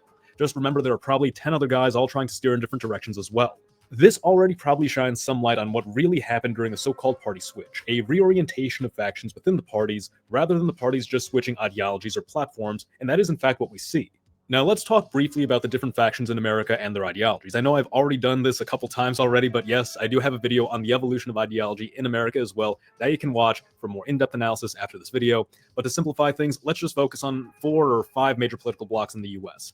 There is a bloc concentrated most heavily in the Northeast that is at present and generally always has been relatively well-educated, affluent, and mercantile, with tendencies towards socially liberal but economically conservative values. And it's true that the region was far more socially conservative then, though some might argue that this was less about conservative values and more about its proclivity toward hierarchy and conformity. In the South, you of course have a large bloc which has historically always supported political decentralization, small government, militarism, or warhawkism, and up until relatively recently, the more rural and agricultural character of the United States, with a tendency towards socially conservative values. The relationship between the white and black population in America has also always been of major interest to the South because more than any other region, it held the greatest concentration of the African American population. The black population of the South, and later its diaspora across the rest of the country, should also be considered a distinct voting bloc, which, having had to bear a history defined by enslavement and ostracism, generally seeks to advance its own power and security in the country, being highly skeptical of the other factions to treat them fairly. Voting patterns among African Americans are a bit of a complex issue as well, and I've also covered that in greater detail in this video here. We'll keep this from getting too complicated and just point out that the Midwest and Appalachia are 2 other key voting blocs heavily defined by their proclivity toward labor policy. The Midwest having been the heart of American industrialization, and Appalachia having been a treasure trove of raw material which fueled the economy of this otherwise heavily underdeveloped and destitute region. Unlike their coastal neighbors, whose access to the sea contributed to their fixation on international trade and conquest, these internal lands of the Midwest and Appalachia have largely been more isolationist and fixated on internal developments rather than foreign venture. Now let's talk about how things got switched in the first place. Prior to the Civil War, new parties had greater viability. The Democratic and Republican parties, after all, were at Hey, look, man, we was on the road for a second, but I'm gonna get Red in here for a second, man. Let's see what Red got. What you got, Red? What's popping? No, I'm just listening to the video at this point. He's kind of snapping. Hey, he is. All right, so you good to listen, right? Mhm. We'll talk. We'll talk. I say you good to listen, right? Yeah. All right, here go check it. We gonna look. We'll have a conversation at the end of this bitch because I got it on 1.25 speed. So yeah, let's go ahead and listen to the rest of this shit because I actually was enjoying it a little bit. Put you down here with me. Let's go. one point new parties themselves. But in the aftermath of the Civil War, once the Republicans had won and reconsolidated power, the parties became less about specific ideologies and more just vessels for whatever ideology happened to have the most pull in the coalitions. The Democratic Party, founded by Andrew Jackson, started off with a mission that aligned perfectly with its name. It aimed to democratize, to expand political power to more Americans and decentralize authority away from the federal government to the states. Naturally, this attracted the South, and at the time, what was much of the less developed and rural interior states. Jacksonian democracy opened up 2 separate doors. On the one side was the obvious fact that many Democrats began to emphasize the states' rights aspect of the party's doctrine, particularly as it related to Southern agrarianism. The South as a culture had always been fairly skeptical of federal intervention in state affairs and quickly became a base of support for the early Democratic school of thought. Contrasting the lifestyle of the more urbanized Northeast, the Southern lifestyle was built on agriculture, and issues like free trade, rural living, and the practice of slavery were tied to this lifestyle, leading these issues to hold greater sway in Democratic circles, and as time went on, they pulled the party more toward a Southern-focused platform. The other door opened was that by expanding the franchise to the non-land owning population across the country, the Democrats, despite developing a major base in the South, had made it virtually inevitable that the North would become the dominant region of the country. As with the outbreak of industrialization, its urban communities were seeing population growth and expansion on a level that the rural South simply couldn't compete with. And the two would in fact begin to compete. As the Democratic Party increasingly became a tool for promoting Southern influence, the North established its own party in the form of the Republican Party. standing on a series of interests which explicitly appeal to the average Northerner, from economic protectionism to federal infrastructure investment to homesteading to, of course, the gradual or immediate eradication of slavery. The Republican Party pulled behind it the Northeast, the Midwest, and the Far West, and occasionally parts of Appalachia, which at times were torn between its ties to the culture of the South and its preference of Northern Republican politics. So the North wins the Civil War, and the Southern Democrats and the Democratic Party in general are utterly sidelined from major political influence for a long time. With the country rapidly changing and there only really being one viable political party outside of the South, I do want to pause for a second, y'all, because they say homesteading. There was actually a Homestead Act. The federal government gave a Homestead Act out, and they allowed white folks to move to areas that they had moved the Indians out of, and claim that land, work that land, and it could be your land. Just have it for free. Black folks weren't allowed to do that. Just throwing that out there, because they saw homesteading. It's like, man, motherfucker, there were certain people in this country that were excluded from being able to accumulate property and build wealth. But either way, I'm gonna keep going though. Ideologies begin to evolve. You have agrarian populists in the heartland, you have labor unionists and socialists popping up in the Midwest, classical liberals emerging from the North at large, the list goes on. And some of these groups would eventually form their own political parties, but it soon became clear that the odds of a third party winning a national level election were slim to none. So members and elements of these ideologies worked their way into the Democratic and Republican parties, and the ideology that ends up taking over the Republican Party is progressivism. The progressives were an evolutionary step in moderate Republican politics, because remember, American Republicanism by this point wasn't just a party, but also an ideology. And basically, the progressives, who drew upon some of the ideology of these other factions, made the Republican Party more in favor of labor, alleviating social ills, cracking down on corruption, etc. Well, with the Southern Democrats still basically persona non grata, not holding much influence outside of the South, that same progressive ideology ends up becoming the leading faction in the Democratic Party too, with many Democrats outside of the South eventually embracing progressivism as representative of the values the party was founded on, giving more to the common people but through an activist government. For a time, you basically have the two parties championing the same policies with minor tweaks, though it should be emphasized this is only the case at the national level. At the regional level, you still see different factions leading the regional wings of their parties. These Southern-focused Redeemers or Proto-Dixiecrat Democrats still in the Southeast, while the labor wing of the party in Appalachia came to embrace more progressive ideals. The Republican Party underwent a significant transformation after World War I, as fiscal conservatives gained control, offering an appealing alternative to the progressivism that had dominated American politics during and after the Great War. This new direction attracted support from the pro-business Northeast and West, as well as isolationist regions in the Midwest and interior, all seeking a break from the progressive policies they felt had overstayed their welcome. Meanwhile, the Democratic Party continued to develop its brand of progressivism, which led to a massive resurgence as Republican reputations suffered under the weight of the Great Depression.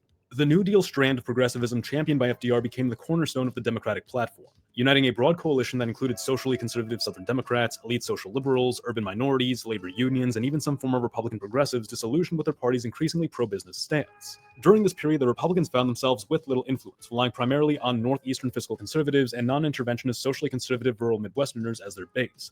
Even the one Republican president elected after FDR's passing, Dwight D. Eisenhower, was highly sympathetic to New Deal policies, signaling just how much the political landscape had shifted.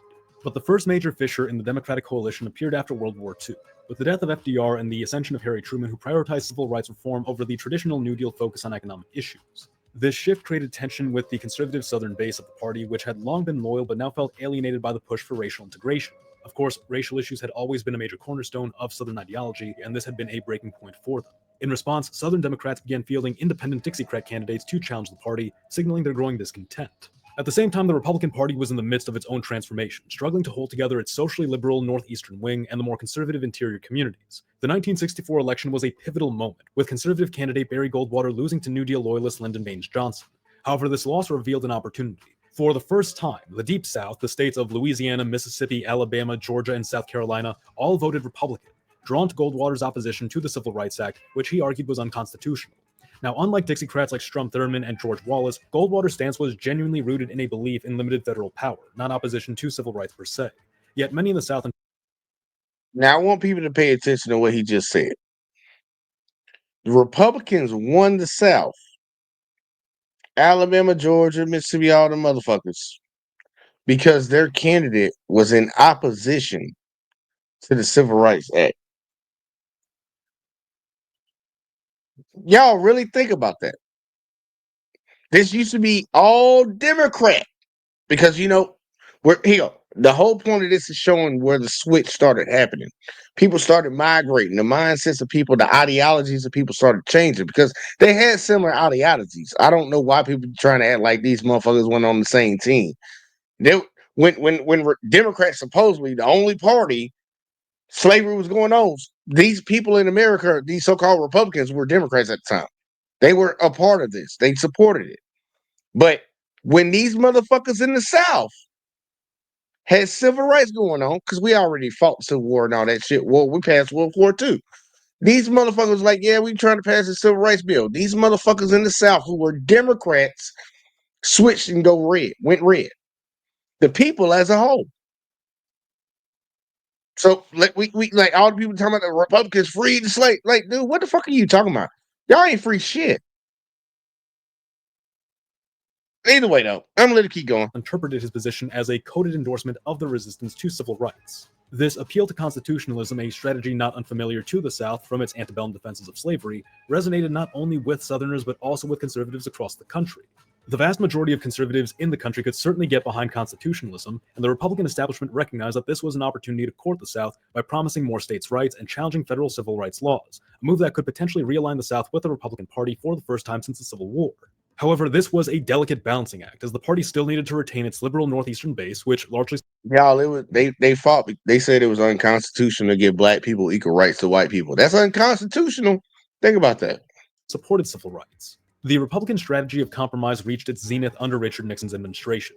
Nixon managed to appeal to various factions across the country by promising deregulation to the business interests of the North, tax cuts to the suburban middle class of the Midwest, and small government and states' rights to the South. For many in the South, this was interpreted as a green light to push back against federal civil rights politics, even as Nixon quietly continued to advance racial integration. By the time of Ronald Reagan's presidency, this compromise strategy and its ideology had fully crystallized, solidifying the Republican Party around capitalism, small government, conservative Christian values, and an interventionist foreign policy under the banner of neoconservatism.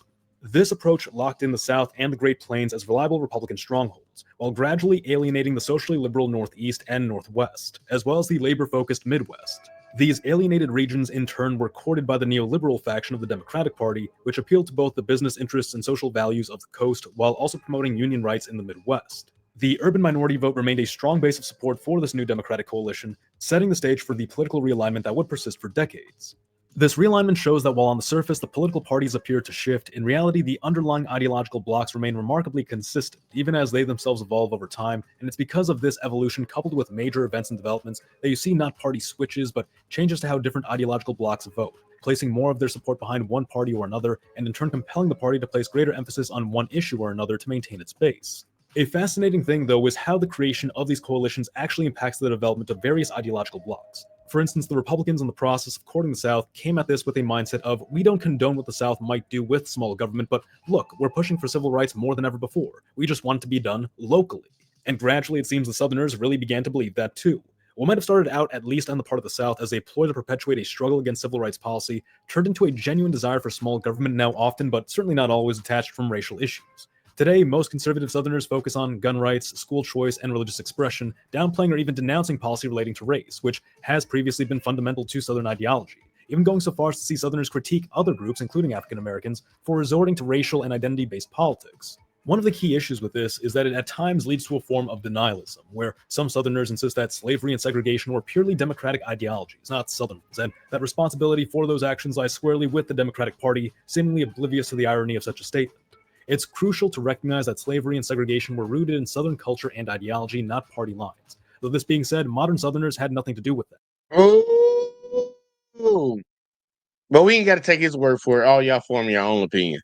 Yet this has not stopped modern liberal Democrats from demonizing the Southerners, and modern Southerners shifting blame to the Democrats. There ought to be an honest recognition of the past and simply moving forward from that, instead of this blaming game of who was really at fault.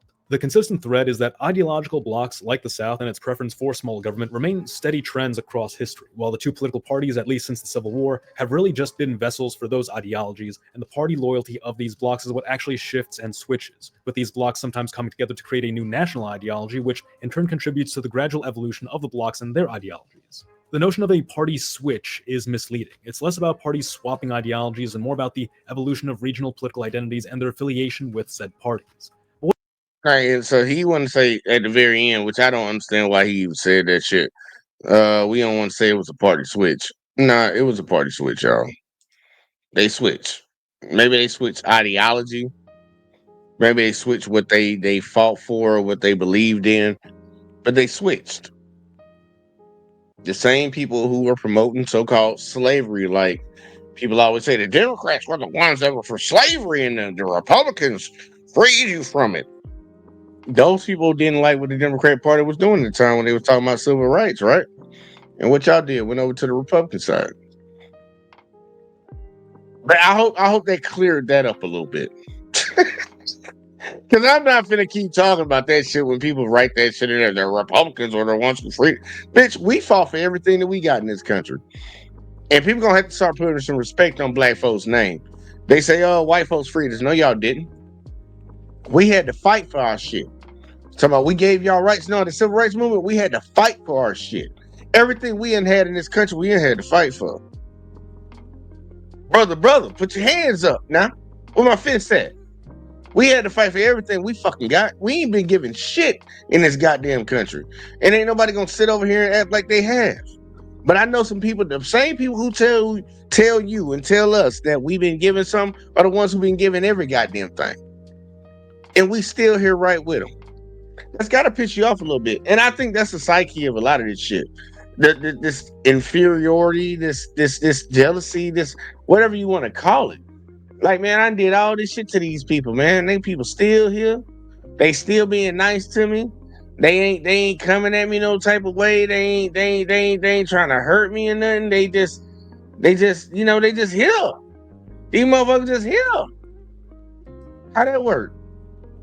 It's like you punch a motherfucker in the face 17 times, that motherfucker still fighting your ass. You like, you don't start feeling some type of way. It's like, man, I got 16 good licks on this motherfucker. And I swung as hard as I could. He still stood. I feel some type of way about that. Like, hey, man, you might have... they just keep fighting. Now, I'll be at the point and be like, man, you got it, bro. You got it. You got it, bro. You won't fight you no more, bro. And you took all my best licks and you still here? God damn. But look, we about to go talk. We about to go have a nice little conversation with Tim Wise, y'all. Red, I'm sorry you had to leave, man. I want you to stay up here, man. I just want to get to the end of that before I moved on to the next video. But we're going to move on to this next video, man. The final video of the night. Actually, I might give y'all a funny one at the end. But with all this racial divide that's going on in this country, man, the only thing that I think will truly fix this, because this is a problem that's been perpetuated over decades and decades and decades, generations and generations. The only thing I think that will actually fix it is actually honesty. Just say what it was. Just say what it was. And people acknowledge it and take it in, man. You know what they say. If you don't know your past, you're doomed to repeat it. Well, a lot of people don't know their past. And we got a lot of people out here denying their past, and they have no other choice but to repeat it. Well, I'm going to try to be a roadblock in between to actually correct that. And there's a lot of other warriors out here trying to fight this shit, the real Americans who actually want to make this country be something that's great. But we can't be a great country unless we atone for our sins. And this bitch is on the verge of falling. Just I don't know if I had some kids and grandkids, bro. I don't know if my grandkids will actually be able to live in this country. I think this country might be getting fucked the fuck up. Somebody else might take it over. That's how close I really think this empire is close to falling, man. I ain't even trying to be funny about it. But we gonna have Tim Wise talk to you, man. This is my boy. I like Tim Wise. And see, opposite Black Americans are American white greatest. Hell, Black Americans are American whites' greatest opponents. Show me my opponent, man. They don't like us, man, because they can't compete. And then he said, "At Red, so did Abraham." I know Red was writing some shit in between. I wasn't paying no attention to it. I was actually listening, trying to understand. He was looking to respond. But Red, come back whenever you get a chance. But either way, though, we're about to go to Tim Wise, y'all. We got to go to Tim Wise. He's about to break some shit down. I love his lectures when he gives lectures, because this racial issue is probably the biggest topic that we have on the board right now.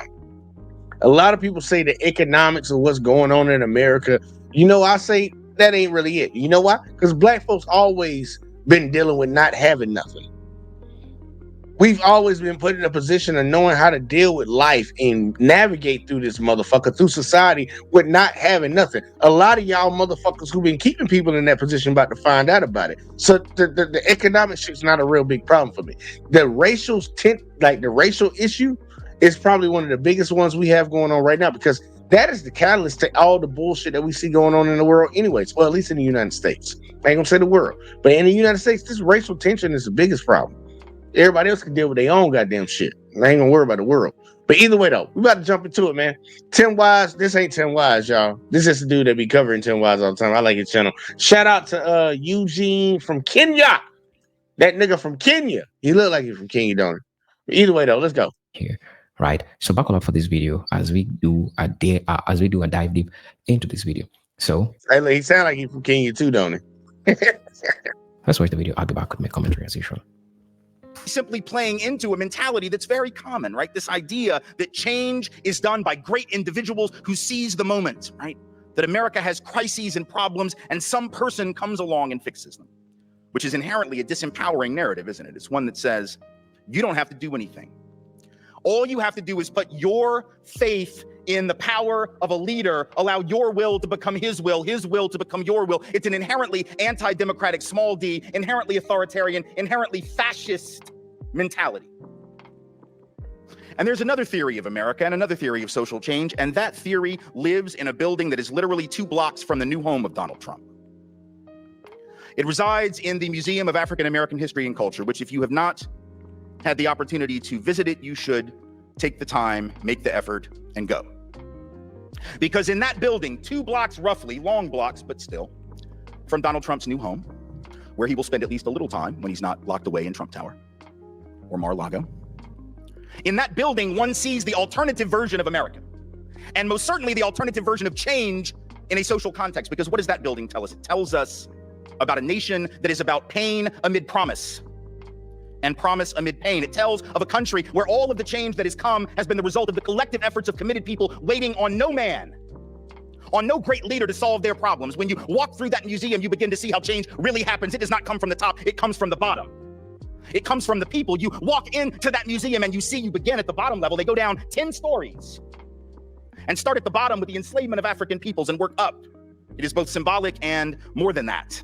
It is suggestive of how history unfolds and how change happens. And by the time you get up there, several levels above, right, you begin to see how the collective change, everything that has made this country anything remotely worth defending or supporting, has been the result of the collective action of people who would not settle for the great man, who would not settle for the great leader, who would not settle for the empty promises and the rhetoric of fools. And so you come into one part, and here's, I don't want to spoil it for you, but tickets are hard to get right now, so it might be a minute before you get in, so I'm gonna tell you what I have to tell you. There's a part where you come in, there's a statue of Thomas Jefferson, and it's dark. The lighting's about like it is in this room. It's on purpose, right? Statue of Jefferson, and behind him on the wall, lit up quite a bit better than his statue, right, is an engraving on the wall of words from the Declaration of Independence, which he wrote, of course, at least most of it. And the first part of that, right, all men are created equal, endowed by their creator with certain inalienable rights. Among these, life, liberty, and the pursuit of happiness, right? And those words are lit up, and his statue is in the dark, and behind him is something even darker. There's like this structure, and you can't quite tell what it is when you first come in. It's like these sort of dark, looks like boxes of some sort, almost like the size of shoe boxes, and they're all painted dark, and you don't quite know what they are, and you get a little closer, and you begin to see that they're shoebox-sized bricks, basically, right? They look like bricks. They're intended to be bricks. And they all have names on them.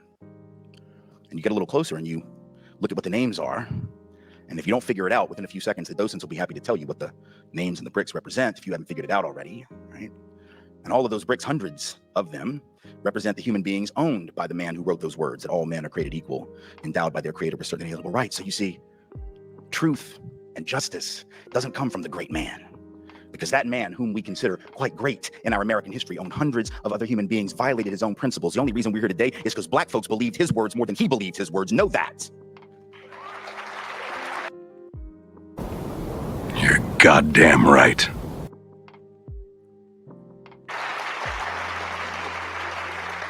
And then you move on, and you see some other things. There's an auction block from which human beings were sold by great men, quote unquote. An auction block on which we're told Andrew Jackson once stood to give a speech. Nat Turner's Bible is there. There's an axe handle, used to belong to Lester Maddox, segregationist governor of Georgia, who used to, before he was governor, run folks out of his restaurant with an axe handle who were black. And you're reminded as you walk through this place, Emmett Till's casket is there. You're reminded of something very important for us right now, and never forget it. And what is that lesson? That lesson is that folks of color have been overcoming bigger and badder than Donald John Trump for a long ass time. And if you think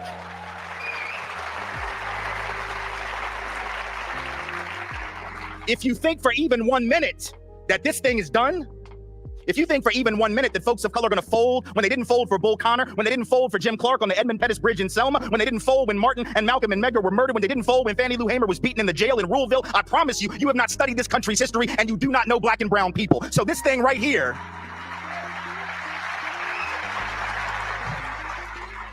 I need to get that clip. Let him cook. Let him cook.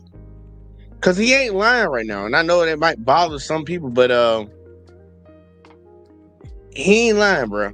See, I've said I'm like Tim Wise. I like Tim Wise better than Umar. Oh, look, that's not even a conversation. That's not even a conversation at all. I truly sense sincere energy coming from this gentleman when he speaks on these issues.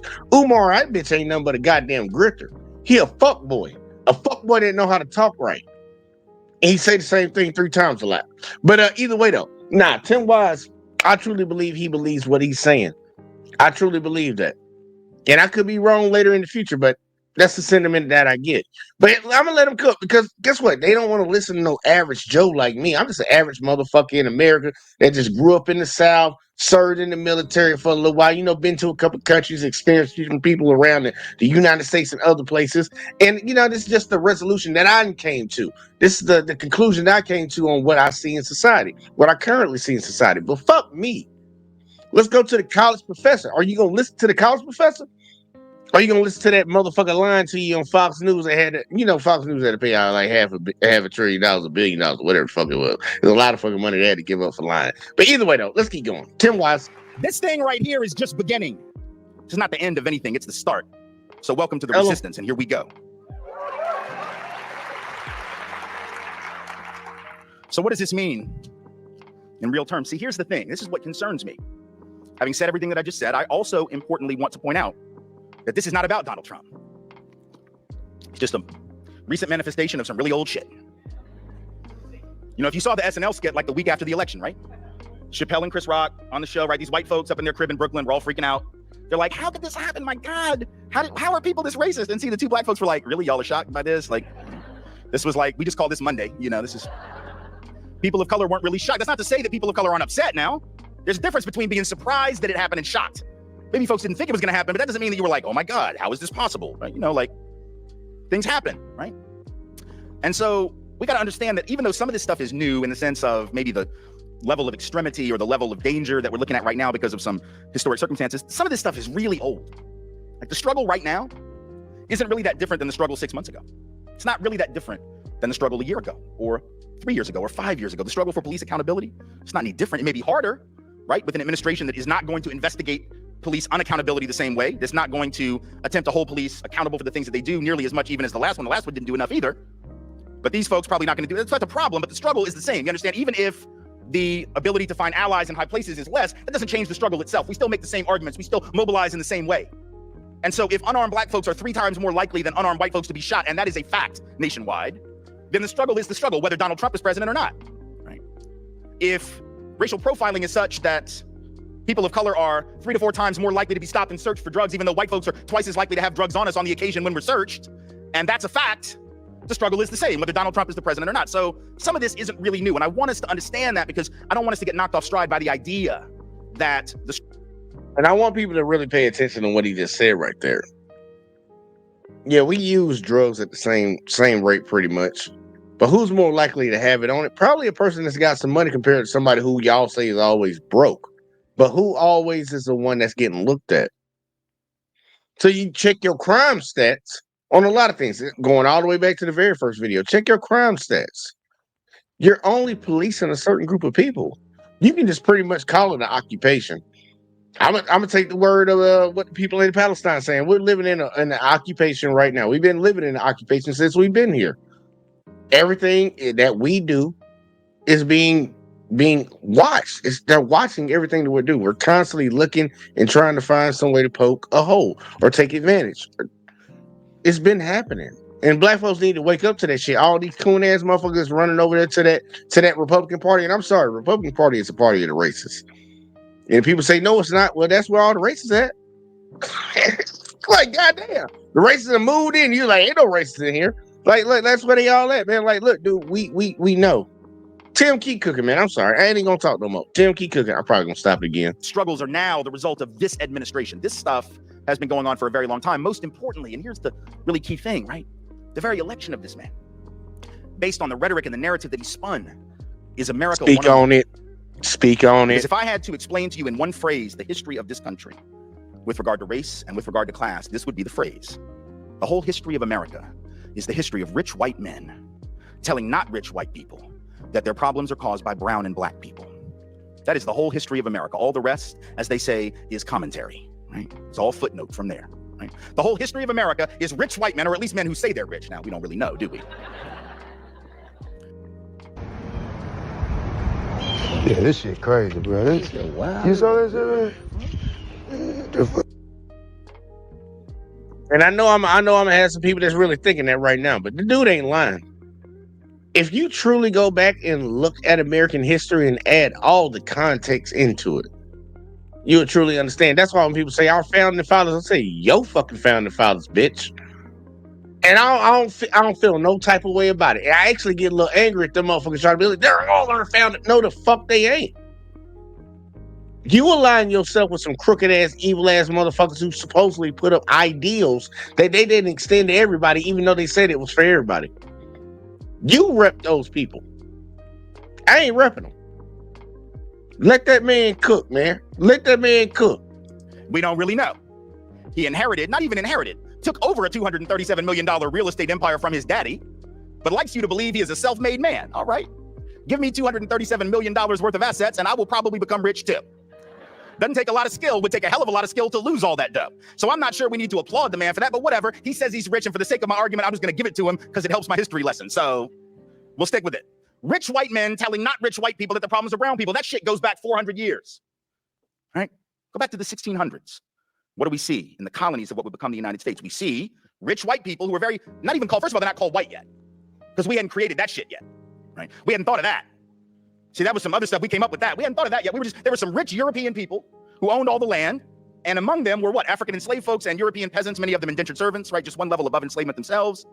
And they outnumbered the rich dramatically. In some places, 5 to 1, 10 to 1, other places 2 to 1, but always outnumbered the rich. The rich were always a very small percentage. Just like right now, the top 1/10 of 1% of Americans owns the same amount of stuff as the bottom 90%. Wealth inequality is not really new. It's been the legacy of America. It might be more extreme right now than it's been in the contemporary period, but at the outset of the colonies, that was normative. So you had this handful of rich folks from Europe facing poor Europeans and African enslaved folks and indigenous peoples whose land they were seeking to conquer, and they began to realize something. They were like, holy hell, like this is not going to work forever. Like at some point, these folks are going to figure out that this is sort of shitty for them. Like they're going to want to take our stuff, right? Because they're going to realize we're hurting all of them, not just enslaved African folk and indigenous folk, but even these poor European folks. So what do we do? What do we do? What do we do? We got to come up with something, man. We got to have some kind of a game that we can run on them. What's the game? Oh, we got a game. We came up with a game. The game was called The White Race. Right? This game was called, let's create this new fictional thing that we're going to call all these European people white people. Now, you know that's like not real, right? You think that Europeans thought of themselves as one big happy family? This is what's so funny about these white nationalists that are coming out of the woodwork in the wake of the Trump campaign. They act like whiteness has some historical pedigree. The hell, you think Europeans loved each other? Shit, man, we spent most of our time trying to kill each other. The English hated the Irish hated the English. Northern Italians didn't even think that Southern Italians were Italians. Germans hated everybody. And the world felt the same damn way about them. Europeans spent most of our time trying to kill each other, or in the colonies of what became the United States, trying to figure out who the witch was. That's the history of Europeans. And look, I'm gonna be honest with y'all. I know there's gonna be somebody in here right now that want to say this. You better check your tone, girl. Keep your inside voice on. So put your ass outside. There's a lot of people that don't want to hear this. But the sad part is, go do all the research you want and try to come back and fact check him and tell me what falsehood he's spoken yet. Not one. I swear for the Lord, I hear it all the time when we talk about, like, I'll have conversations with people and I see them in the comment section all the time, y'all. I'll cover issues like this, and tomorrow I'm about to fucking hit their head. They gonna get mad as fuck at me tomorrow. Because I got some videos, some shorts coming for your ass. They gonna get mad. The racists gonna get really pissed off. It's like America, we still ain't think these Native Americans were killing each other. What the fuck were you doing in Europe? But you know the difference between what they were doing here and what you did there is you brought that bullshit over here. You came over here and took their shit. They didn't fuck with y'all. They was over here fighting each other just like everybody else. The sad part is I don't think they was eating each other like y'all was. And when y'all first got over here, y'all was eating each other. Jamestown, don't talk about no Jamestown. They don't want to talk about no Jamestown. They don't teach them about Jamestown, y'all. Motherfuckers out there eating each other because they came over here ill prepared. And the fucked up shit is the same people that you goddamn took their shit from helped you survive them winters. Think about that. Think about that. It's crazy. It's amazing how things play out. And I see you got Miss Alexis from Texas up in the building. She up late, girl. What you doing up this late? She said, interesting. Yeah. Oh, look, it's about to get a little bit more interesting because Tim Wise ain't going to play with him. People really, they truly, and I really hope people truly understand the history of this country because we will continue to keep repeating it if you don't.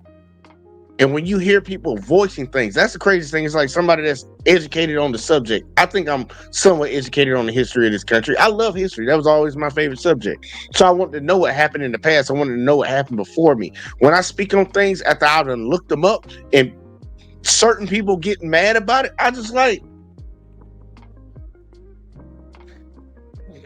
the way a rich person looks at a poor person is the way a smart person looks at a dummy. That shit is very irritating. I'm just gonna put it like that. Go learn your own goddamn history, man. And see, Op said, it's just like whites from the north versus the whites from the south. They literally had a civil war till they tricked them to believe they better than black people. Jedi mind trick, LBJ Red. Yep. And the sad part, they don't even take Lyndon B. Johnson's actual quote all the way through. Like, he hit him with the whole fucking he could have them blacks voting Democrat for the rest of their life or whatever the fuck. But he also talked about if he taught a poor white that he was better than the average black, that he'd have him voting fucking Republican. They just gloss over that. It's so much revisionist history in that community. They don't want to acknowledge certain history. Just like, when there's a mass shooting, they don't want to acknowledge that it's a bunch of murder that just happened. They just want to say, oh, mental illness. Like, dude, we got to call that shit out, bro. And if these people claiming right now that they fucking sick and tired and they got so-called black fatigue, hit their ass on the head even harder. Hit their ass on the head even harder. Because, bitch, 5 minutes of what we've been dealing with for decades, hundreds of years, ain't nothing. Bitch, man, look, y'all, shit. I'm hitting them on their head. Watch tomorrow. Y'all gonna see it. You're a witch. Well, you're a warlock. Well, we're gonna burn you at the stake for not worshiping our Lord the right way. That's sort of what we did, right? So the idea that we were one big team called white people is absurd. Whiteness became a concept created for one reason only, and that was to sucker poor, working class, immiserated peasant Europeans into believing that they actually were on the same team as rich people. So if you tell them, oh, well, you're white now. Oh, yeah, I know. We've been kicking your ass forever, but now we're going to put you on the slave patrol. Oh, yeah. We're going to give you a horse and a badge and a gun and let you keep those black people in line for us, right? And these working class white folks on the slave patrol, the ancient precursor, if you will, to modern policing, right? Working class folks, see, because the police ain't rich and neither were the folks on the slave patrol. It was who rich people hired to protect their shit from everybody else. So you get these poor white folks, put them on a horse to control enslaved people to do what? To ask for their papers when you see them out. Let me see your papers. Let me see your identification. Who do you belong to? Ultimate stop and frisk, 16 and 1700 style. Racial profiling, 16 and 1700 style, right? Prove that you belong in this community. Show me that you're legitimately in this. Man, look, I keep saying it, and I'm going to keep saying it again, y'all. Like he said, 1600, 19, whatever the fuck. Stop and frisk. If you don't know your past, you're doomed to repeat it. And what's been happening? Over and over again. Man, let me get Nelly up in this whole over and over again. That motherfucker just keep repeating that shit. Because they refuse to acknowledge the past. Want to say it ain't my fault, I didn't do it, I wasn't there, but you keep perpetuating the same bullshit. Except, look, I think a lot of white folks are like bitches. I'm sorry, and I'm really saying like bitches. Not all women, bitches. They don't take no accountability. It's like kryptonite to them. I really mean that shit. See, I've said, let's go. Community, Prop 187, 1600 and 1700 style. Anti-immigration shit, 1600 and 1700 style. And there was poor and working class white folks that got pulled into that because it made them feel like they're part of the team. Oh, I'm on the team now, I'm white now. For real, because these other white folks, they don't love you. They would starve you. They did back in the old country, but now they gave you a taste of power. They gave you what W.E.B. Du Bois called what? The psychological wage of whiteness, right? And that shit won't pay your bills, but it'll make you feel better. It puffs you up, right? It's like, I may not have much, but at least I'm not black. I may not have much, but at least I'm not indigenous. I may not have much, but at least I'm not Mexican when we jack half of their country in a war of aggression that we started.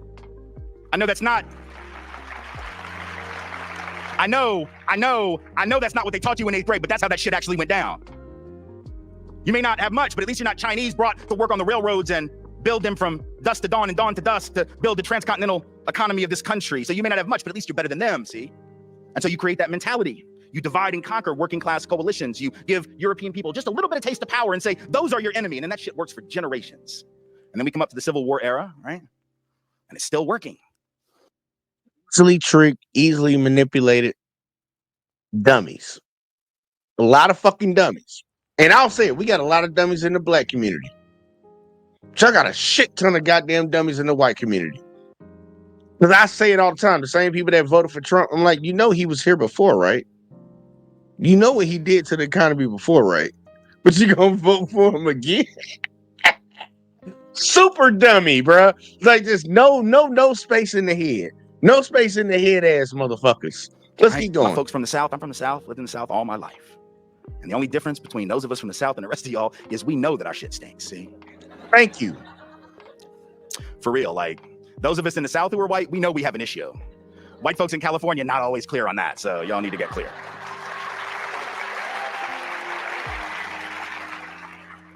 So the Confederacy decides what? These elite, rich, white landowners in the South decide they got to break away from the Union. And they made clear why they did it now. 150 years later, we lie about it. My people lie about it. We act like it wasn't about slavery. Oh my goodness, no.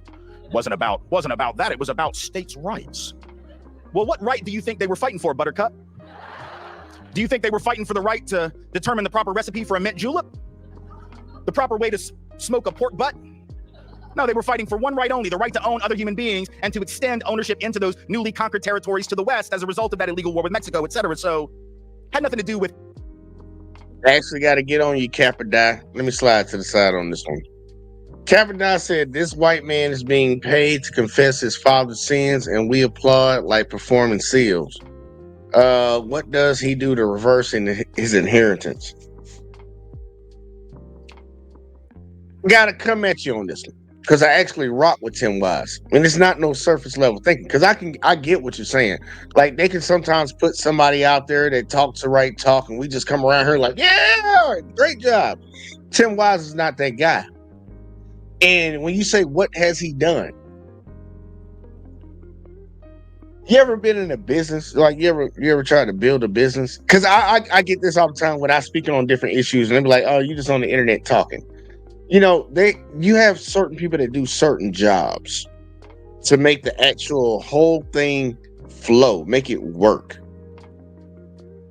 Some people have to do certain jobs. Some people have to be the vocal social media part in today's time. Some people have to be the engineers. Some people have to be the laborers that come in every day and make sure they put 2 and 2 together to make this shit work. Some people have to be the cleaning people that come in and clean up after everybody leaves. Somebody has to be CEO. Somebody has to be the manager. Everybody has a role to play. And it's a terrible notion to think that one person is supposed to play every goddamn role. So it's a false pretense on just that statement. But he's not being paid to say this shit and we're clapping like seals. Tim Wise is like Bernie Sanders. He's been saying the same thing for the last 20 plus fucking years.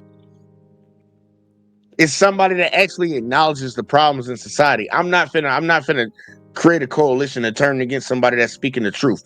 Look, I will tell you this. I don't even give a fuck if you were doing it for nefarious fucking reasons. You telling the truth. That's why I plant my flag. It doesn't matter to me about none of that nonsense. But to act like what he's doing, he's doing it right now. He's talking, he's spreading the word. What did God do? What did Jesus do? He spread the good word, right? So why wasn't he out there doing this? See, we don't do that. We don't do that around here. Let's keep going though. States' rights in the abstract. The Confederate leaders said so at the time. They said, Alexander Stephens, vice president of the Confederacy, the cornerstone of this new government is the idea, the great truth, that the Negro is not the equal of the white man. That's what he said. He didn't talk about trade policy. He didn't talk about tariffs. He didn't try to lard it up with a bunch of bullshit. He just said straight up it was white supremacy because they weren't ashamed at the time. Now we've reinvented history, act like that's not it. But at the time they were clear. Now here's the trick though. Here's the trick. This is where it gets crazy, because when you got a bunch of rich folks that are saying we need to go to war to protect our property interest in human beings, but now we're not going to fight. Because rich people don't go to war. Rich people not going to fight, whether it's in 1861 or in 1969. Rich folks don't go to war. Rich folks get doctors to write bullshit notes saying they have heel spurs so they don't have to go to war. And if you don't know who I'm talking about, Google that shit when we're done. Rich people don't ever fight to protect. Look, I'll tell you this from my perspective, and I could be wrong later on in the future. Time tells everything. As of right now, Capper, I think he's an ally. I truly believe he's an ally. And I think I'm a decent judge of character, but I think he's an ally. I think he's an ally. That's my honest opinion. So, the only time to tell, but the man been on his grind for a while. And he ain't sugarcoating shit. That's just like if I had to speak on my own community, I ain't gonna sugarcoat shit. I ain't finna sugarcoat what the fuck we do. There's a lot of things we need to work on outside of the bullshit that we deal with on the outside. We got a lot of fuck ups in our community, just like everybody else, but we got our own, and we need to address our own. He's just telling the truth, man. Like, I don't get that. Like, have y'all noticed on y'all day-to-day lives that people don't like the truth? Especially, how often do people like hearing people tell them about themselves? Very seldom, if at all. He's just telling the truth. I fuck with Tim Wise. I gotta get the girl in here too, though. I gotta get my old lady back in here one of these days. I ain't gonna tell y'all, for y'all that know, y'all know. But Tim Wise, he good. But there's another one. Start with Jane. I ain't gonna tell you the last name. Not Jane Gypsy though. Not Jane Gypsy. It's somebody else named Jane. Let's keep going though. Protect their stuff. Rich people don't believe in fighting. They believe in getting poor people to fight for them. Every time, every year, every generation, it's poor folks that get sent off to fight and die for rich folks' stuff.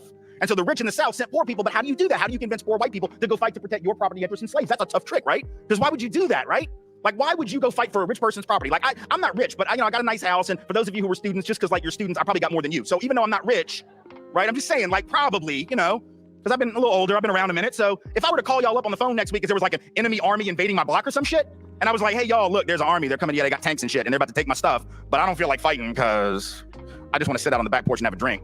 Why don't y'all come and protect my stuff for me? You'd be like, yeah, I like the speech and all, Tim, but no. Like, that would be it. Like, you wouldn't do it. But these poor Southerners and working class Southerners without a pot to piss in the South, they went and fought, and hundreds of thousands of them died to protect the property of the rich. Why? Because the rich said, hey, if these folks get free, they're going to take your job. No, fool. They already have your job.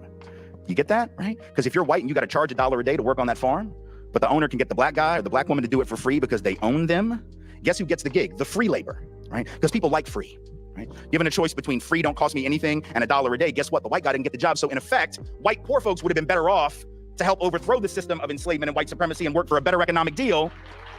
But rich white people held out that psychological wage of whiteness that said you may not have much, but at least you're above them. And then folks settle for that. Fast forward to the labor union movement. Before he fast forward, just think about how dumb you have to be as a person. Just think about how dumb you have to be as a person, because this is what their folks fell for. They had people in their communities that had power, had wealth, had influence.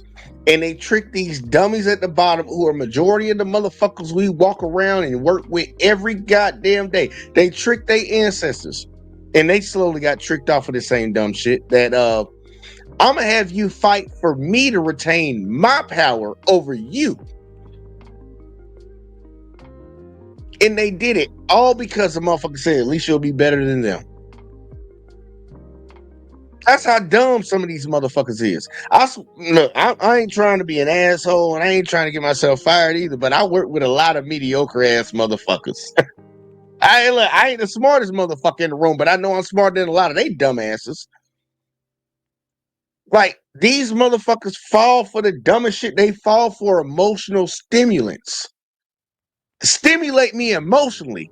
No matter if you robbing me in my pocket and my living's gonna be fucked up, you made me feel good, so I'm gonna do what you want me to do. Look, man, what Bernie Mac at? Right. That ain't right. It ain't right.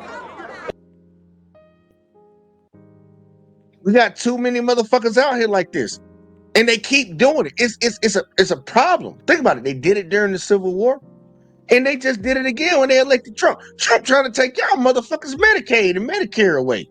Talking about, well, they not working, so they shut the fuck up. Majority of people on the bitch work. But you want to give some of your rich buddies some more money, so you trick some dummies at the bottom that take away shit from people at the bottom. And be okay with it. Cut your nose off. Say thank you. I cut your nose off. Now tell me thank you for cutting it off. That's what type of shit they on. It's like a real big case of Stockholm Syndrome going on right now in their community. It's crazy. It's crazy. And they don't see it. Honestly, I think they do see it. They just want to admit that they wrong. Y'all ever ran across somebody that will just never admit that they're wrong? They'll be one of them people like, man, like, you wrong as fuck. They'll be like, man, look, just, I'll be like, you'll tell them, man, look, just say you wrong, bro. Just say you apologize. Be like, you got it. That's what they be on. They be like, you got it. Like, bitch, no, say you was wrong. No, you got it. They won't admit they ever wrong, bro. And they keep repeating the same shit. That's why this country's so fucked up. They the only ones been running it. Got more debt than the goddamn, I don't know how many countries combined. Just fucking this shit up. See how I'm saying, just like Republicans got everyone to fight for the industrial movement, but started hiring Chinese for cheap labor. Yeah, real shit. Think about it. They said they ain't want no more migration into this country, no more foreign workers. Elon Musk went and whispered in Trump's ear, saying, "No, we're letting the HB1 visa people come in, taking your jobs, dummy."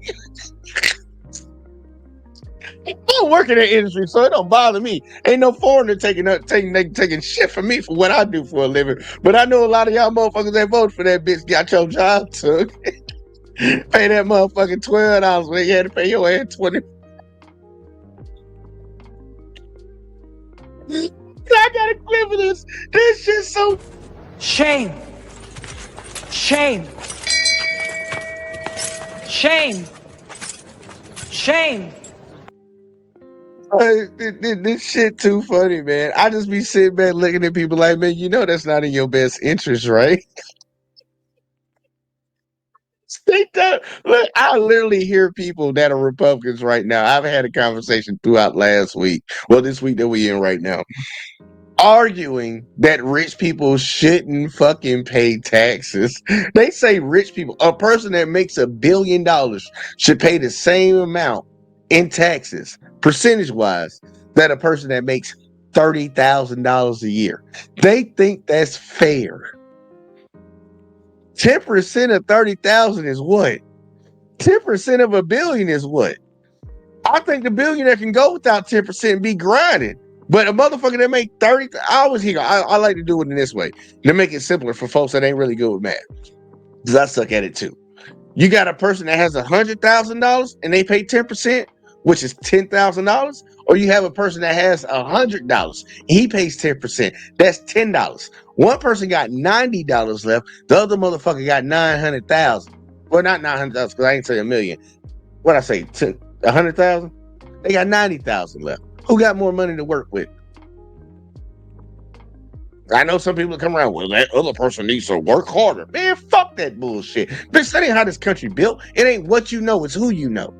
And we know that. Hard work don't pay off. Motherfucker, you better know the right people to put you in the right position. That's why you got a Fox News TV host as the fucking Department of Defense. He goddamn head of the Department of Defense. That bitch got kicked out the military. Well, he didn't get kicked out, but he should have got kicked the fuck out the goddamn military for what he did. And this nigga now, he over here over the goddamn fucking defense. He over all America defense. Being on TV. Nah, bro, fuck that.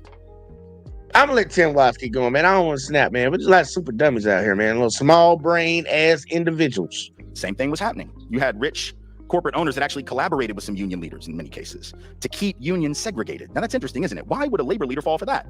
Right? Because you got to think about it, but they did, because they would say, oh, well, we can't have black people and Mexicans and Chinese labor in our unions. It'll reduce the professionalism of the working class. No, fool. It'll double the size of your union.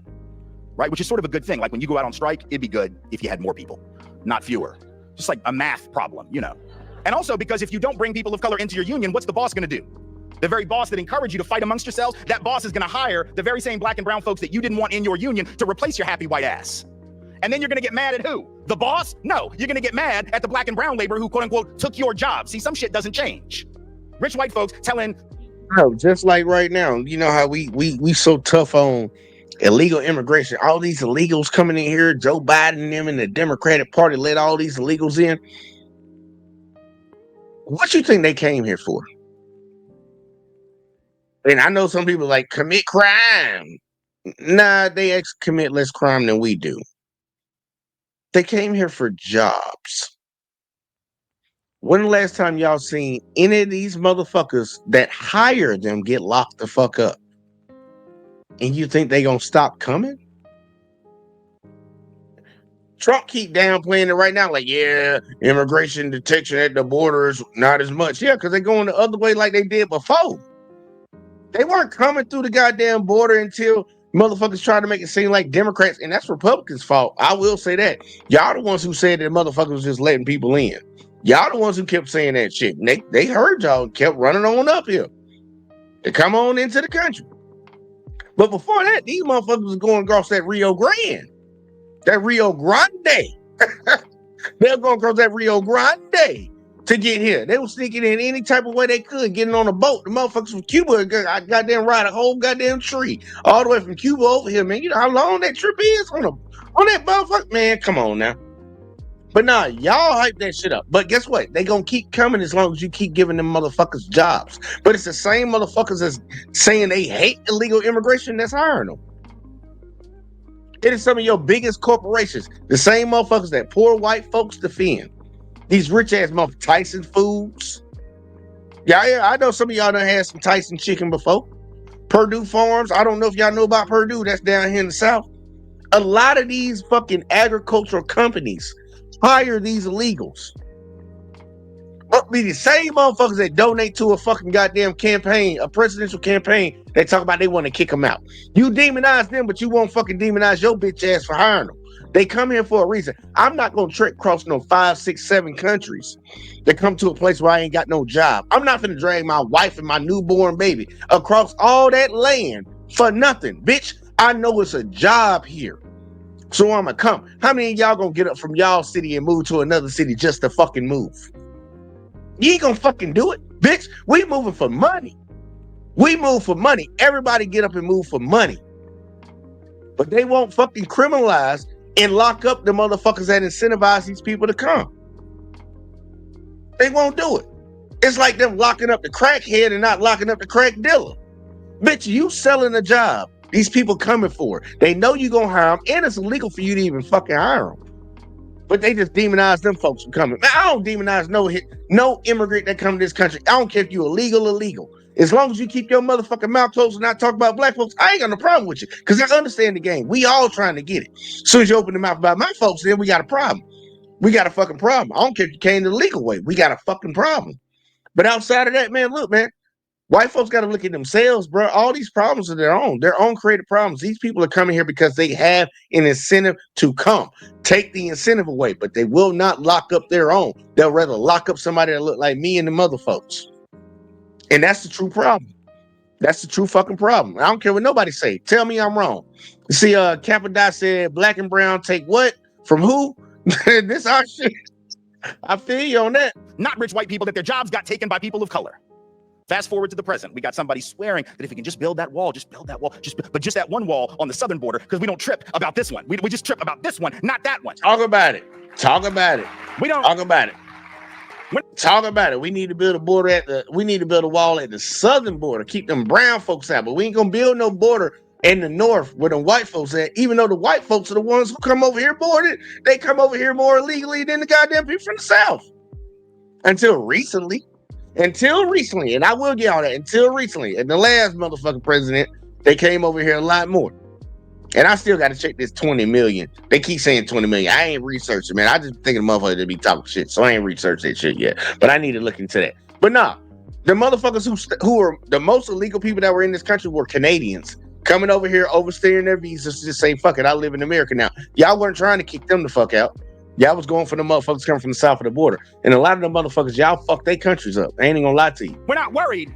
I guess we're not worried about crafty Canadians trying to figure out how to sneak into this country to take advantage of our superior health care. Right. We're just worried about these folks. But it's not about race. Remember, it's not about race.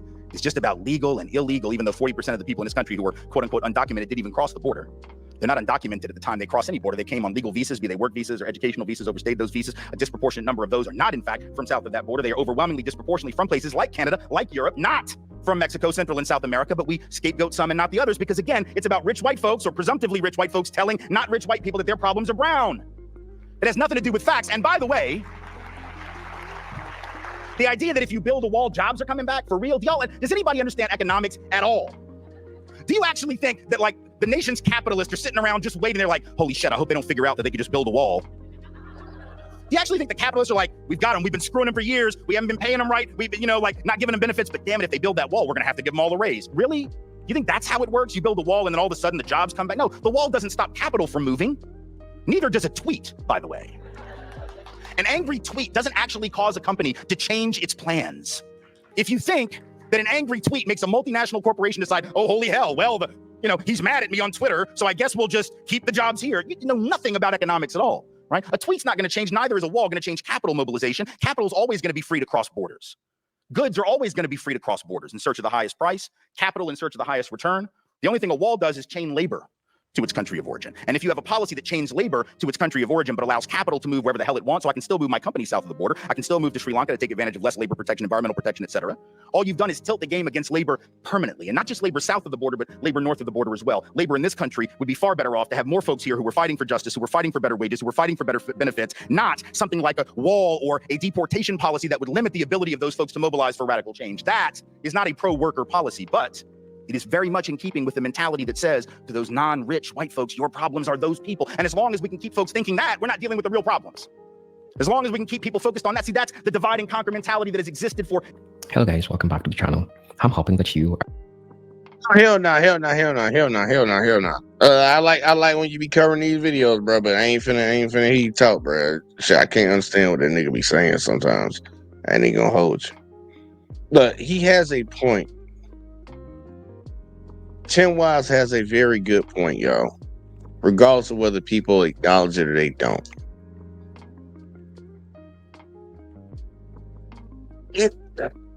What's the best way to put it? I say all the time people need to read the book Divide and Conquer so they will understand it, but I know a lot of people ain't gonna read no book in 2025. Most people ain't got time for it. They just not gonna do it. But it talks about dividing the people, finding one singular thing that can convince one group of people to uphold the power of another group in opposition to another group. And America has done a great job. These rich white folks, I don't think they ain't mediocre. They ain't stupid in the head. They just really good at doing evil. They convince the people below them that somebody that don't have something is taking something away from them. And it's like, you got a big old bag of popcorn, be like, I didn't steal your popcorn, he stole your popcorn. I got the bag of popcorn in my hand, he ain't got shit in his hand, but I said he stole your popcorn. And these dummies believe him. Say, why you steal my popcorn? And I'm just sitting over here eating it. Good ass popcorn. That's how they trick these dummies. Oh, egg ass, look, cracked egg ass head motherfuckers, man. And this shit is being perpetuated over and over and over and over. We see it when it comes to the economics in this country. We see it when it comes to the political situation in this country. We see it when it comes to the justice system in this country. Because people want to believe lies, man. Lies make a lot of people feel a certain type of way. And it's sad to say that, but it's true. Like, if a woman says that a dude put hands on her, we want to believe that she's telling the truth. We want to. Well, in their community, they want to believe that, yeah, it's these brown and black folks that's causing my life to be wrong when they don't own nothing in this country. Your people have always owned this country. That's like when Trump said that dumb shit a few days ago. He been on it for a while. I think Elon put that shit in his head.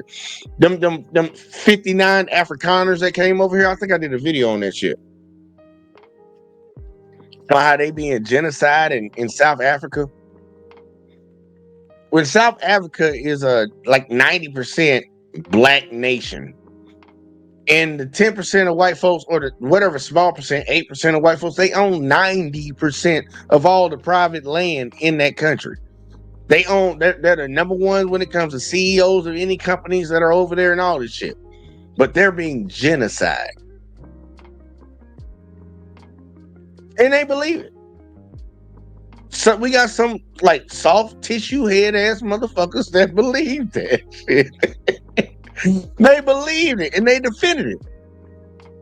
Trump said no more refugees into this country, but as soon as some white folks that they look, man, the sad part, these folks didn't even ask to come to this country. They didn't even start raising that alarm because there's South Africans that still living over there. White people. I did cover that video because in the video I had that white lady that live in South Africa said, "Look, everything's great over here. I'm still winning. I ain't leaving." The United States came over here and offered them to leave. These are the poor white trash.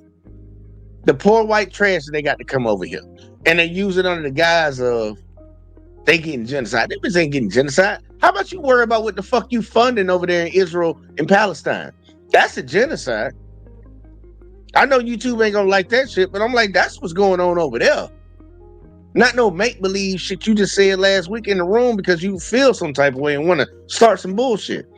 Like, people need to wake the fuck up from this dumb shit, man. You see, opposite just like they say black people are a problem while saying we delete each other the most, aren't we more of a problem to ourselves than white people if that's the case? Yeah, ain't that funny? They claim they care about people harming each other.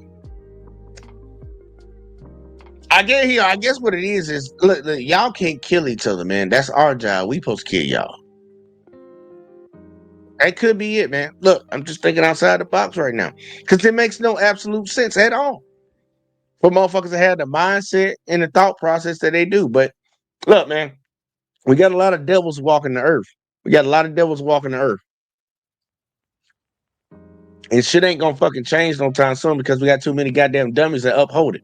For all the coon ass black folks that support this bullshit that's going on right now, I'm like, bitch, I hope you burn in fucking hell for the shit that's going on. History gonna tell the truth on your ass. You was on the wrong side of history. You on the wrong side of history. No matter how much they motherfuckers try to take shit away and try to, because y'all notice that's happening right now. They're trying to take history away. They claim, and this is the funniest shit to me. Matter of fact, hold up. Do I got that video? I might give y'all one more video before I leave. I forgot I watched this shit earlier. And this shit was fucking hilarious. Yes. Oh, I got it, y'all. Hey, TYT. Don't be on no whole ass shit, bro. I'm about to give y'all a shout out right now. Don't fucking be on that whole ass shit. Do not. But I want y'all to see what these motherfuckers have been doing recently. Matter of fact, hold up. Is it TYT that did it? Or is it fucking matter of fact, hold on, let me double check my shit real quick, like y'all. Yeah, because I don't know. It might have been Lucas that might have hit me on that. Shout out to the amazing Lucas, man. I fuck with some of his content. Nah, it might have been TYT that did it. Yeah, it is TYT that did it. Yeah, we're gonna go back to that one. Yeah, it's TYT. Civil rights landmarks. Yeah. Hold on. Shut the fuck up. Stop talking. All right, either way, here we go. Let me see what we got.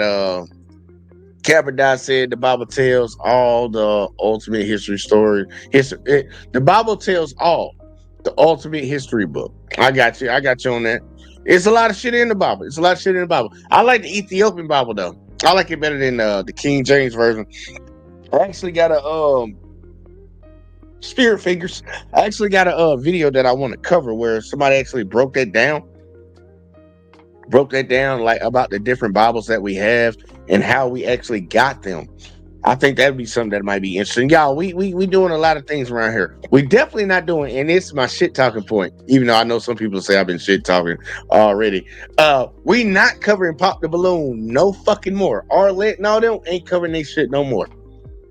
Hey, Arlette, that's for you. That's for you, Hope. I'm sorry. And you ain't, I don't think you a mean person, but what y'all did, you and your husband, is some fucked up shit. So yeah, we ain't gonna be promoting none of your content around here no more. Like, look, people gotta understand that these reaction channels help your channels out. You just don't understand how that shit works. But I would tell you to do this though.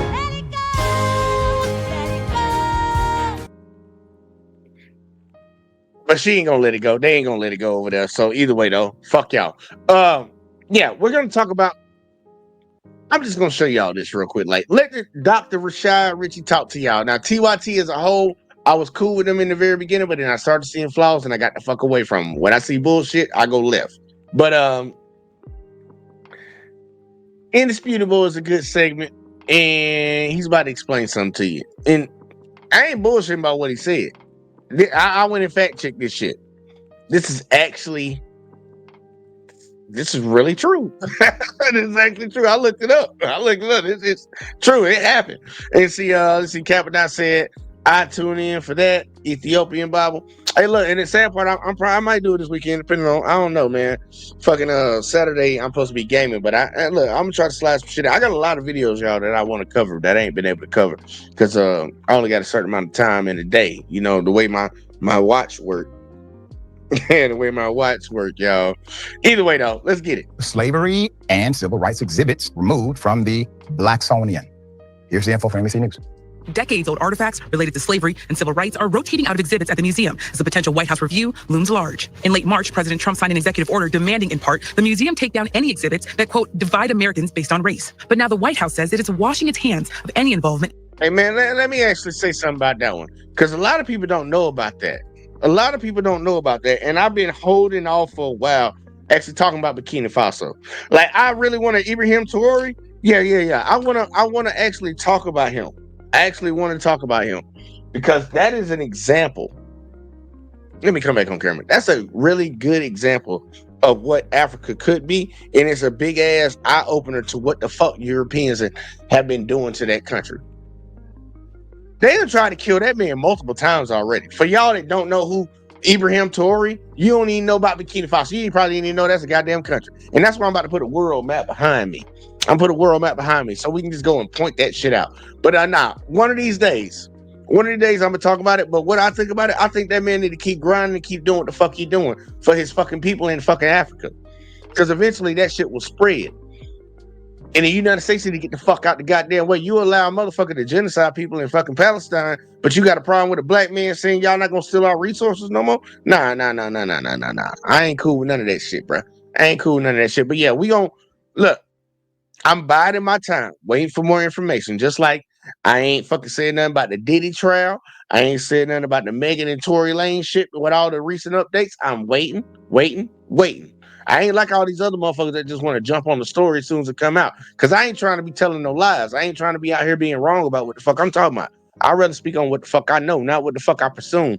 But either way, though, let's go to what Trump done been doing, man. Because I told y'all they trying to erase his history. And people tell you up and down, no, they not. They ain't trying to erase no history. Yes, the fuck they are. Watch. And changes at the museum. NBC News went inside the museum and found at least 32 artifacts currently removed, including Harriet Tubman's Book of Hymns. Gospels believed to have been sung as she led enslaved people to freedom through the Underground Railroad. And the narrative of the life of Frederick Douglass, the memoir of one of the most important leaders in the abolitionist movement. Both items gifted to the Smithsonian. The institution pushing back on critics, saying on their website, quote, claims that objects have been removed for reasons other than adherence to standard loan agreements or museum practices are false. So damn sad. Put it at full mass. They are not removing artifacts. They are removing historical context and information. Keep that picture up. The same individuals who have engaged in this crusade to remove historical artifacts of strong Black leaders who were able to properly contextualize the moment of their era and lead individuals to a more progressive era, they're being removed. But these same individuals removing them would argue that a city government does not have the right to remove a racist-ass Confederate monument. They don't believe that divides the nation. They would tell you that's history and the government should fund it.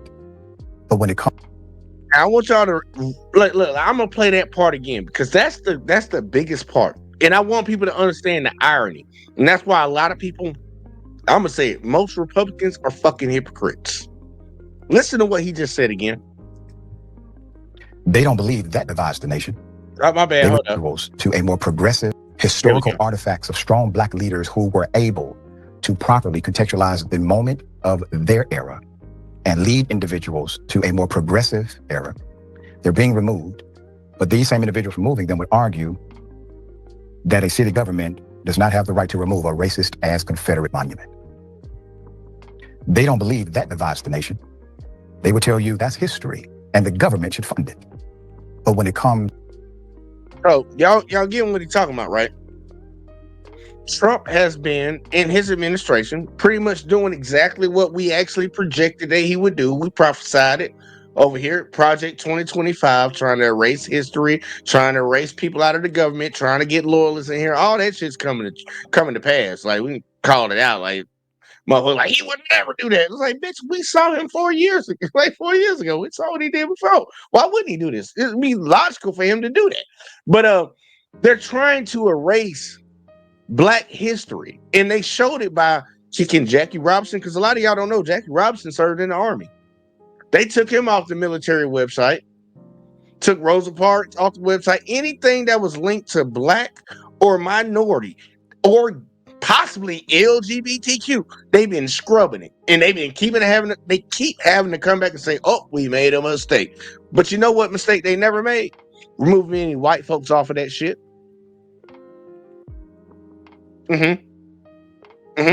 Now, we had a big issue a couple years ago about Confederate statues getting taken down. Black folks was tired of seeing that shit because they were promoting treasonous traitors to the country who fought in the Civil War to overthrow the American country. They had a problem with Black folks trying to take that down and call it history. But now they go into the Smithsonian. They go into your local libraries. They telling your kids in your schools that you can't speak about this shit. They trying to. The same people that argued against erasing history are out here erasing history. Hey, look. I need Bernie again. Where Bernie at? Bernie. I need Bernie. Tell him what it is. Right. That ain't right. It ain't right. That's why I laugh when I see all these soft shell head ass these soft shell head ass individuals, man. I don't want to call them motherfuckers. When they sit around and like try to like co-opt this shit, I'm like, bro, you know your folks on some evil time. Like y'all on demon time, bro. It look like it's 24/7 type demon time. You don't want to tell Black folks and other people in this country that we don't need to celebrate. Well, we need to celebrate evil racist people that committed treason against the country. We need to celebrate that shit. But we don't need to celebrate Black people that fought for civil rights and change the dynamic of how this country is ran. We don't need to celebrate that. We don't even need to talk about it. Take it out of the goddamn books. That's what we need to do. I'm gonna let Dr. Rich keep going. These motherfuckers are some certified hypocrites. to Black leaders who stood for morality and justice. And let's be honest, the morality of Black folk have made this country what it is, the superpower that it became, and the potential that still rests inside of it. Without the morality of Black folk, what would America be? You probably don't even want to think about that. Without the movement of King and others, what would this country be? According to News One, Miss President Trump's flurry of executive orders targeting civil rights and Black history, concerns are growing over exhibits being rotated out of the Smithsonian's National Museum of African American History and Culture. According to NBC News, certain artifacts and exhibits detailing the history of slavery and the civil rights movement are being rotated out amid a potential review by the White House. In March, President Trump signed the, quote, Restoring Truth and Sanity to American History executive order that, among many other things, requires museums to remove exhibits that showcase, quote, improper ideology. Now, I want you to know, he's keeping these terms very loose, very subjective intentionally. He did the same thing with the Republican National Committee. When he hijacked it, the first thing they did was they rooted out all of the definites, all of the exacting language, and replaced it with very loose, subjective, interpretive clauses. Why? Because he doesn't want to be bound to very specific anything, nothing. He wants to operate in this area.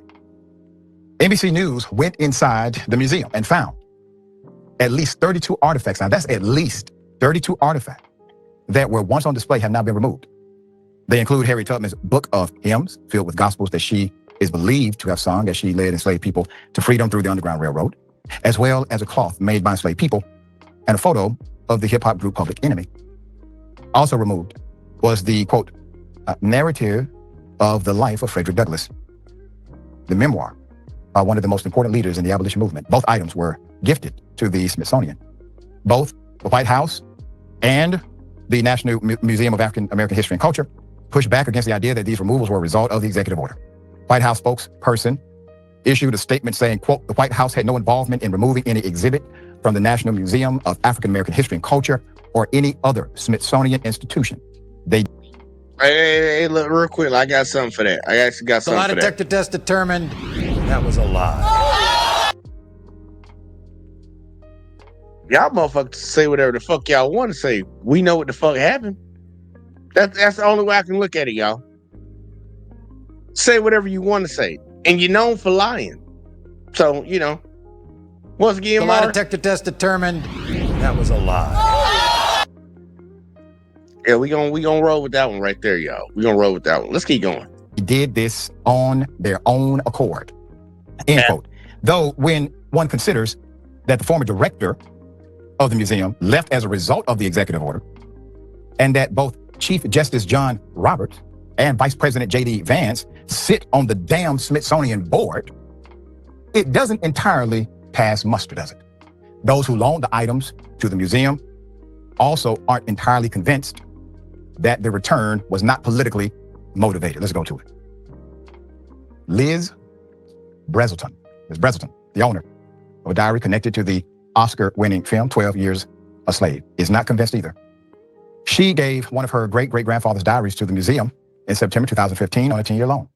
The museum sent her a letter in March before the end of the term saying, quote, we have decided to move ahead with the return a bit early to coincide with our internal gallery rotation schedule. The letter was sent to 2 weeks before Trump signed the executive order targeting exhibits at the Smithsonian, which once again raised a red flag. The removal of these items comes as the Trump administration has repeatedly made attacks on free speech, DEI initiatives, and Black history. In April, the National Park Service came under scrutiny after it removed the story of Harriet Tubman and the Underground Railroad from multiple exhibits.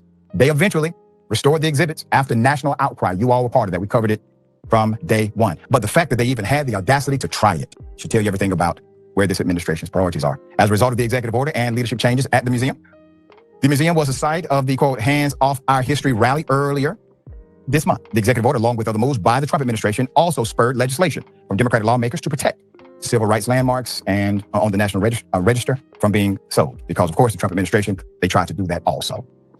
Listen, for those of you who come to Atlanta sometimes or looking to come to Atlanta to go to the King exhibit, right? Go check out the great historical King Center. That's a federal place. It's bound by federal rules. It is federally funded. If they take all of these things away, why couldn't they start coming after those? You see, this is systematic. These individuals don't simply go to the policy limit. They then create a new policy after they've maxed out that limit. And this is the game. All right, Reese, this is so sad. Thoughts here? Yeah. And before Miss Mama right here go, I want to give y'all a good scenario of pretty much what's going on for y'all that aren't like, for those that might not comprehend it. Pretty much the United States government under Trump's watch right now is a crack dealer. Yeah, just follow me now. He's a crack dealer. Matter of fact, I'm gonna come up full screen while I explain this. I want y'all to truly get this.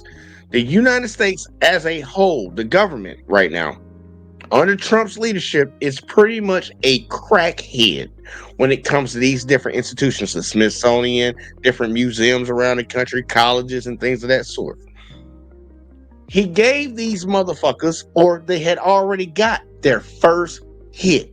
Government money, federal funding. That's their first hit. Motherfucker got hooked on that shit, got dependent on that shit. And now the motherfucker said, if you don't take this shit the fuck down, we ain't giving you no more federal funding. Taking the drugs away. Unless you do this. He's a crack dealer. Oh, that's what the fuck is going on right now. You're extorting these organizations. And remember, this is the party of small government. They want small government. They don't want government interference. They want regulations just to be like people just do whatever the fuck they want to do. But they're over here extorting people. I don't even want to talk about what the fuck they doing to Harvard and all these other Ivy League schools. They not even allowing Harvard to bring in foreign exchange students anymore. They be paying full tuition. We ain't letting y'all bring no foreigners in here no more. Like these motherfuckers are literally extorting these museums. If you got that black shit in your shit, we're taking our funding away. We're not gonna fund y'all anymore. Bro, this is crazy. Don't tell the history, because if people don't understand this, and I will say this, people think black history and American history are two different fucking things. They're actually the same. Because America ain't got no period in time where black folks weren't here. I don't know what the fuck, but they want to erase all the evil they did to black folks and just talk about everything else. Like, Native Americans, y'all next. Y'all next. They already been lying on y'all for the longest time. Y'all were savages. Y'all savages for defending your shit. I need Birdie, man. That ain't right. That ain't right. It ain't right. And that shit.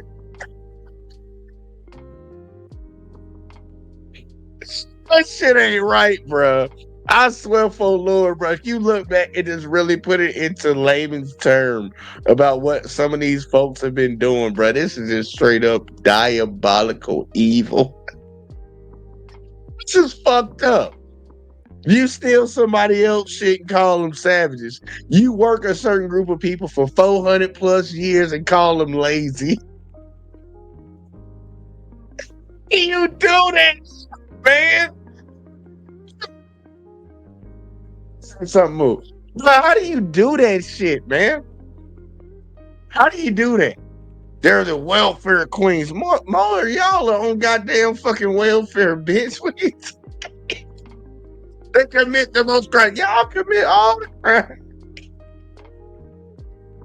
I'm tripping, bro. I just be surprised at so many soft shell head ass motherfuckers. And that's my new term, y'all. I trademark that. Don't nobody else take my shit.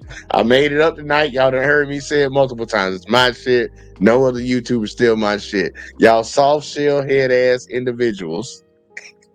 These motherfuckers so slow. They are so slow, man.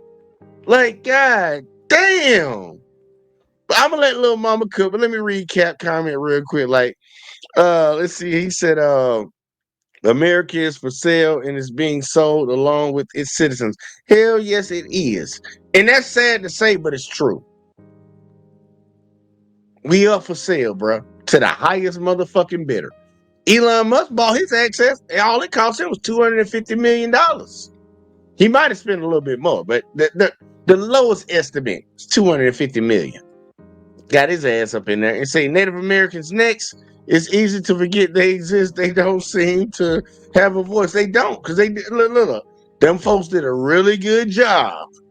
They did a really good job, and they try to act like they gave us some grace. We gave you reservations.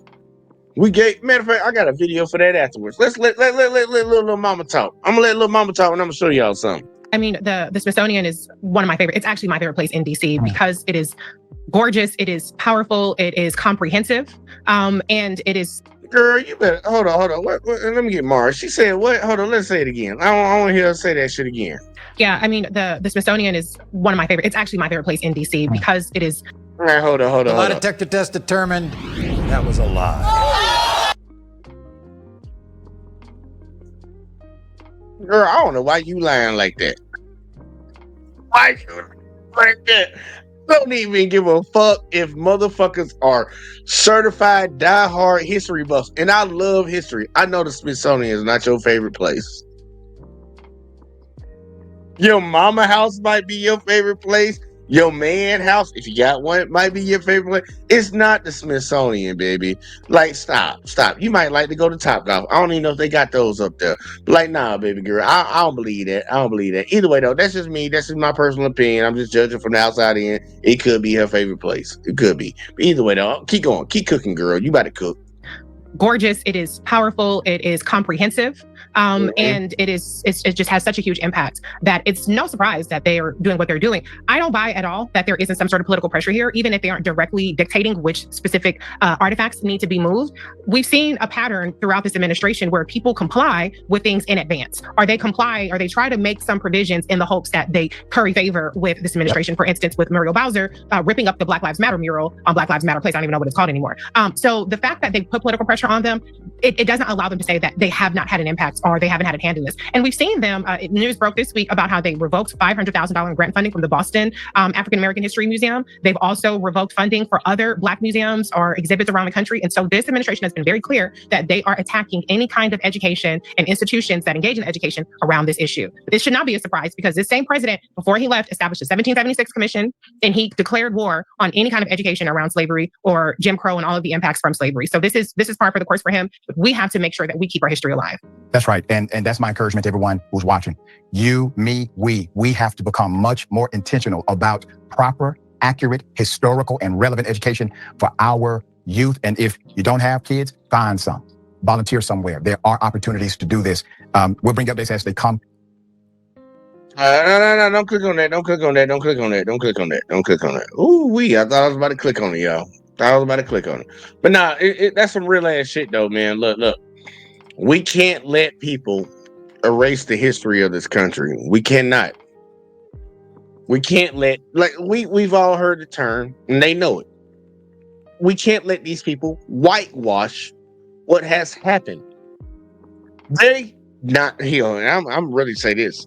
They have not once in their existence in this country, since the existence of this country, ever given the benefit of the doubt to people that look like us. Not fucking once.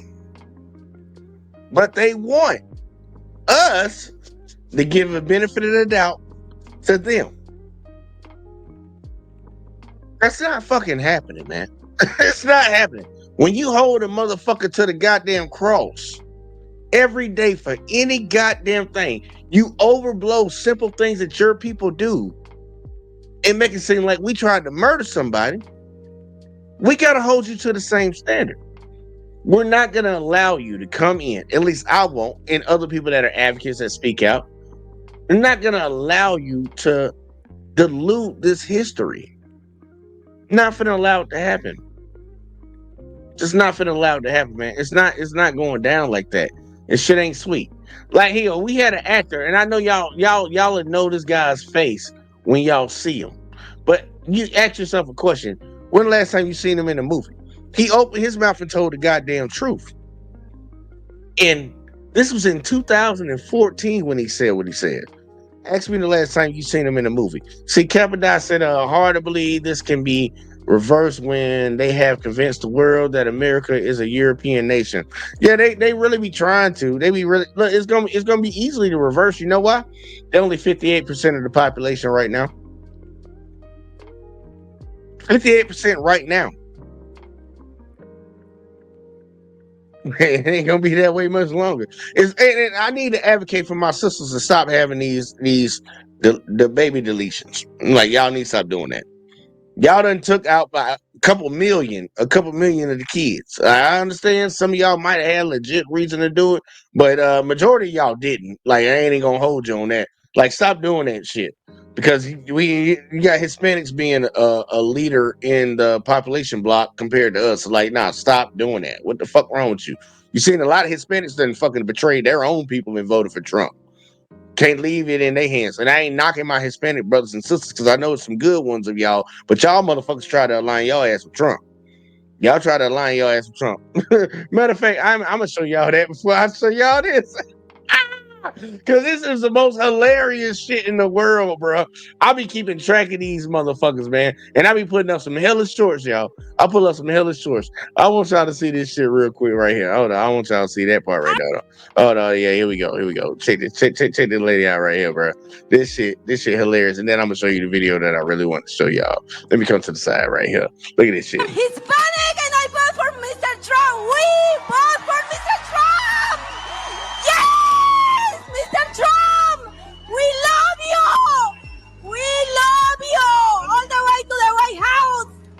Beyond betrayed. They used us. They actually, during the campaign, and I don't want to make this political, but during the campaign, the elected officials from the Republican Party, they actually told us that he was not going to touch the documented people. I'm his super dummy, right?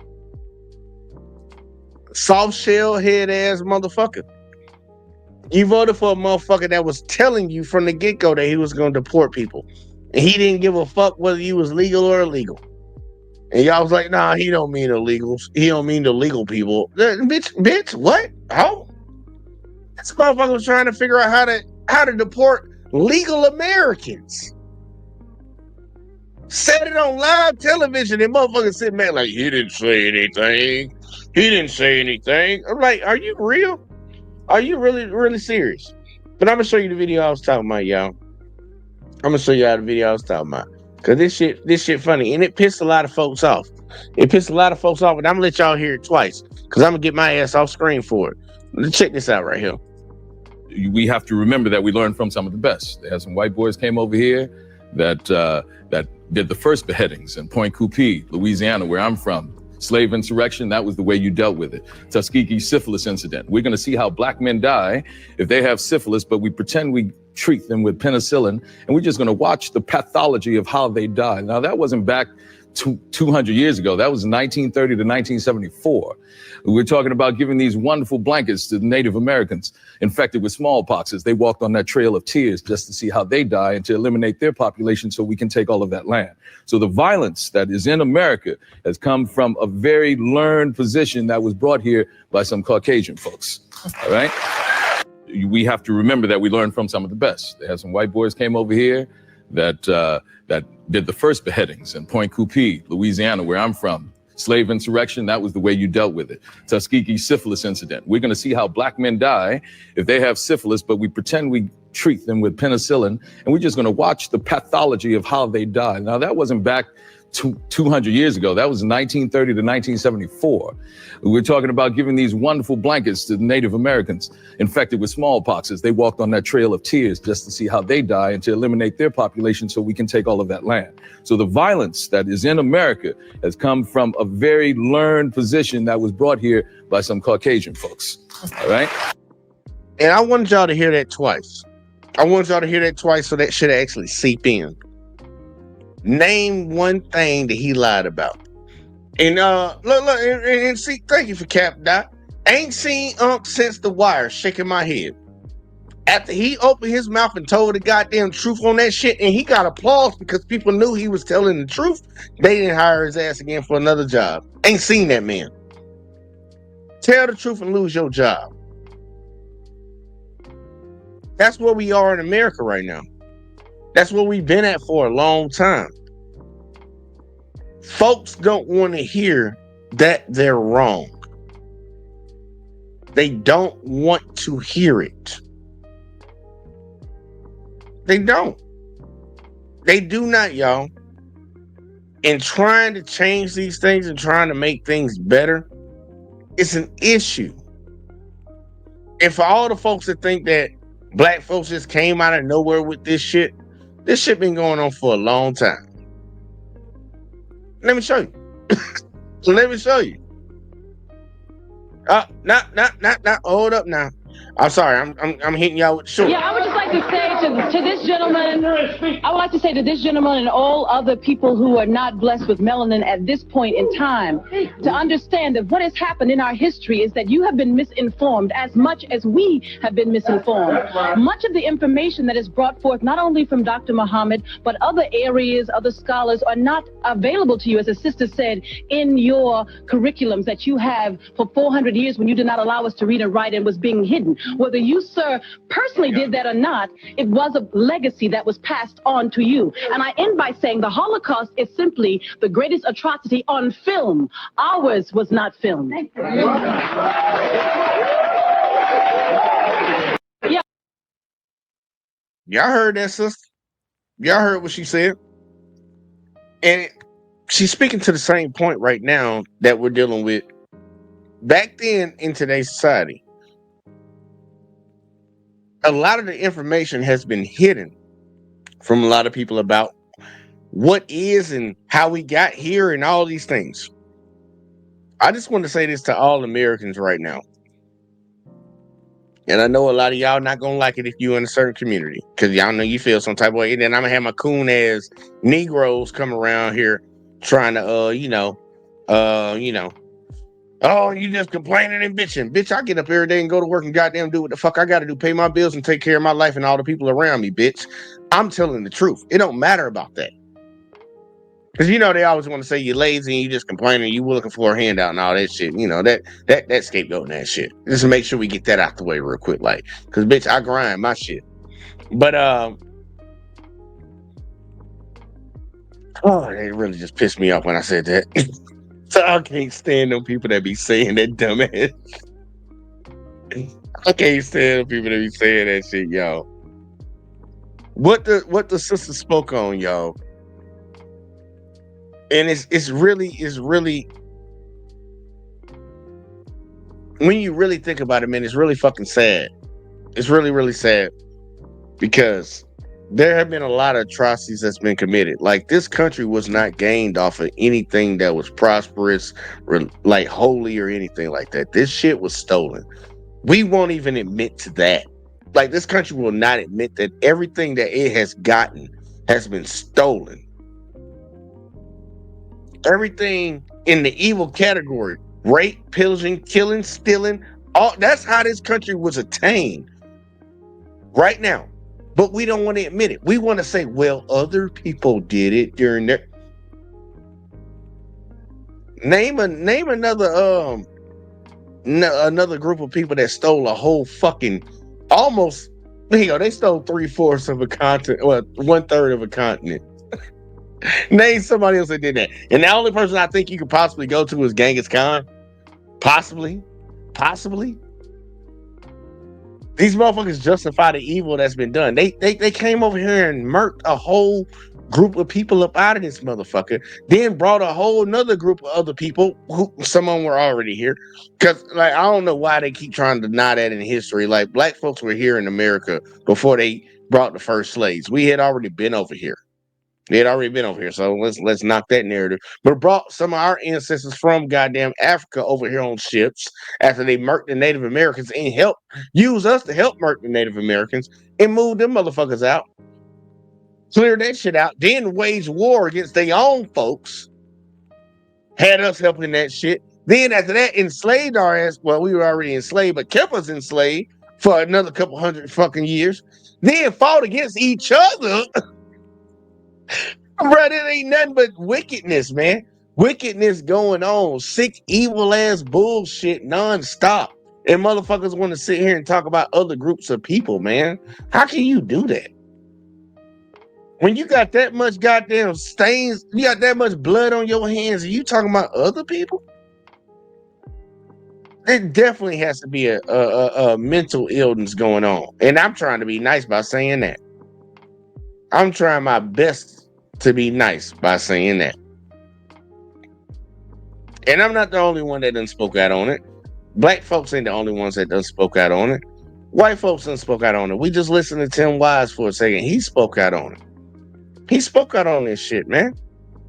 Because it's obvious as day. The only problem is we have so many people that want to fucking deny it. And it's not a crutch. It's not black folks sitting around saying, oh, woe is me and all this shit. No, bitch, we've been here.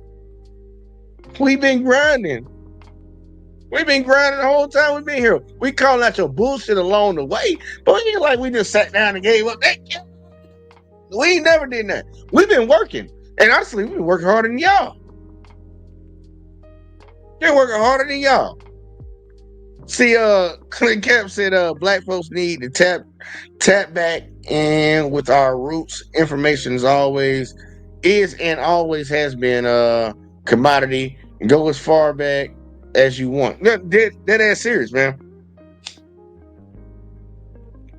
Oh, dude, I even talk about the original folks, man. Look, I'm gonna do a live stream, and I should do it this weekend, y'all. I really should do a weekend. Just go through all the videos that I want to cover and all the different talking points. Just do a long ass live stream. Like this one's going way longer than what I plan on doing, anyways. But I should do one with it. Like we might hit an 8-hour live stream just going through shit, because I got a lot of shit I want to talk about. But yeah, we need to go back, because the history that black folks, and that's why they constantly keep trying to erase it, the history that black folks have, and I understand for y'all other communities, y'all might not understand this, but for you to be a group of people that have been enslaved in this country, and the only history that they want you to know is that you've been a slave in this country, not knowing that you come from this great lineage. Like the way they talk about Africa, they try to downplay Africa. Africa is the cradle of civilization. Everything comes from there. Knowledge, language, culture, everything derived from that and made everything else. But they try to take that away and try to make it seem like everything came out of Rome or some shit, somewhere out of Europe.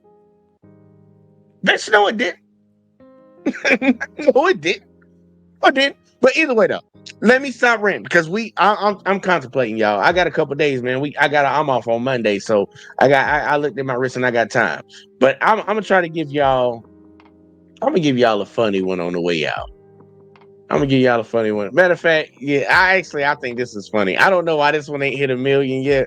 I had a few of them hit a couple million, but this one ain't hit 1 million yet. But this shit is fucking hilarious. So I'm gonna leave y'all with this one, and we're gonna get the fuck out of here after this shit. Picture having a safety briefing and trying to sneak out early. That's all I'm gonna tell y'all, man. That's all I'm gonna tell y'all. Check it out, enjoy it. God damn it! Why the volume? Oh, the volume all the way down. Here you go. We're gonna do it again. O meu futuro é uma página em branco. E o meu presente é o que mais importa. All right, y'all. Look, man, hit that like, hit that subscribe. Y'all saw it, not playing it twice. YouTube gonna get mad at me for even playing that shit. But yeah, hit the like, hit the subscribe, share the videos, turn the notifications on. Make sure y'all click all fucking out. And if y'all want to become channel member, man, become channel member, because I'm gonna start releasing a lot of my shit early. If y'all want to catch it first, channel member. I got the cheapest shit, man. I ain't one of them motherfuckers trying to hunt for money. It's $1.99 a month. Sub up on that shit, bitch. We monetize again now. We got to get it popping. But look, man, I appreciate everybody that tuned in tonight, man. Whether you watch on Let's Talk with JVJ on YouTube or on Facebook or the JVJ Network, man. I appreciate y'all. Keep fucking with your boy. We're gonna be back here again tomorrow. I gotta find out who won the game, because I don't know who won the game tonight. I really don't know who won. And I definitely gotta find that shit out. Like, cause I hope it wasn't the team that I did want to win. But I appreciate y'all, man. And what more can I say, man? I'm gonna catch y'all in the next one, and yeah, I'm gonna get y'all in the next one. As always, man. Peace. Don't tell me about me. Stop telling me about me. Stop telling me about me. Stop telling me about me. Stop telling me about me. I don't need you to tell me about me.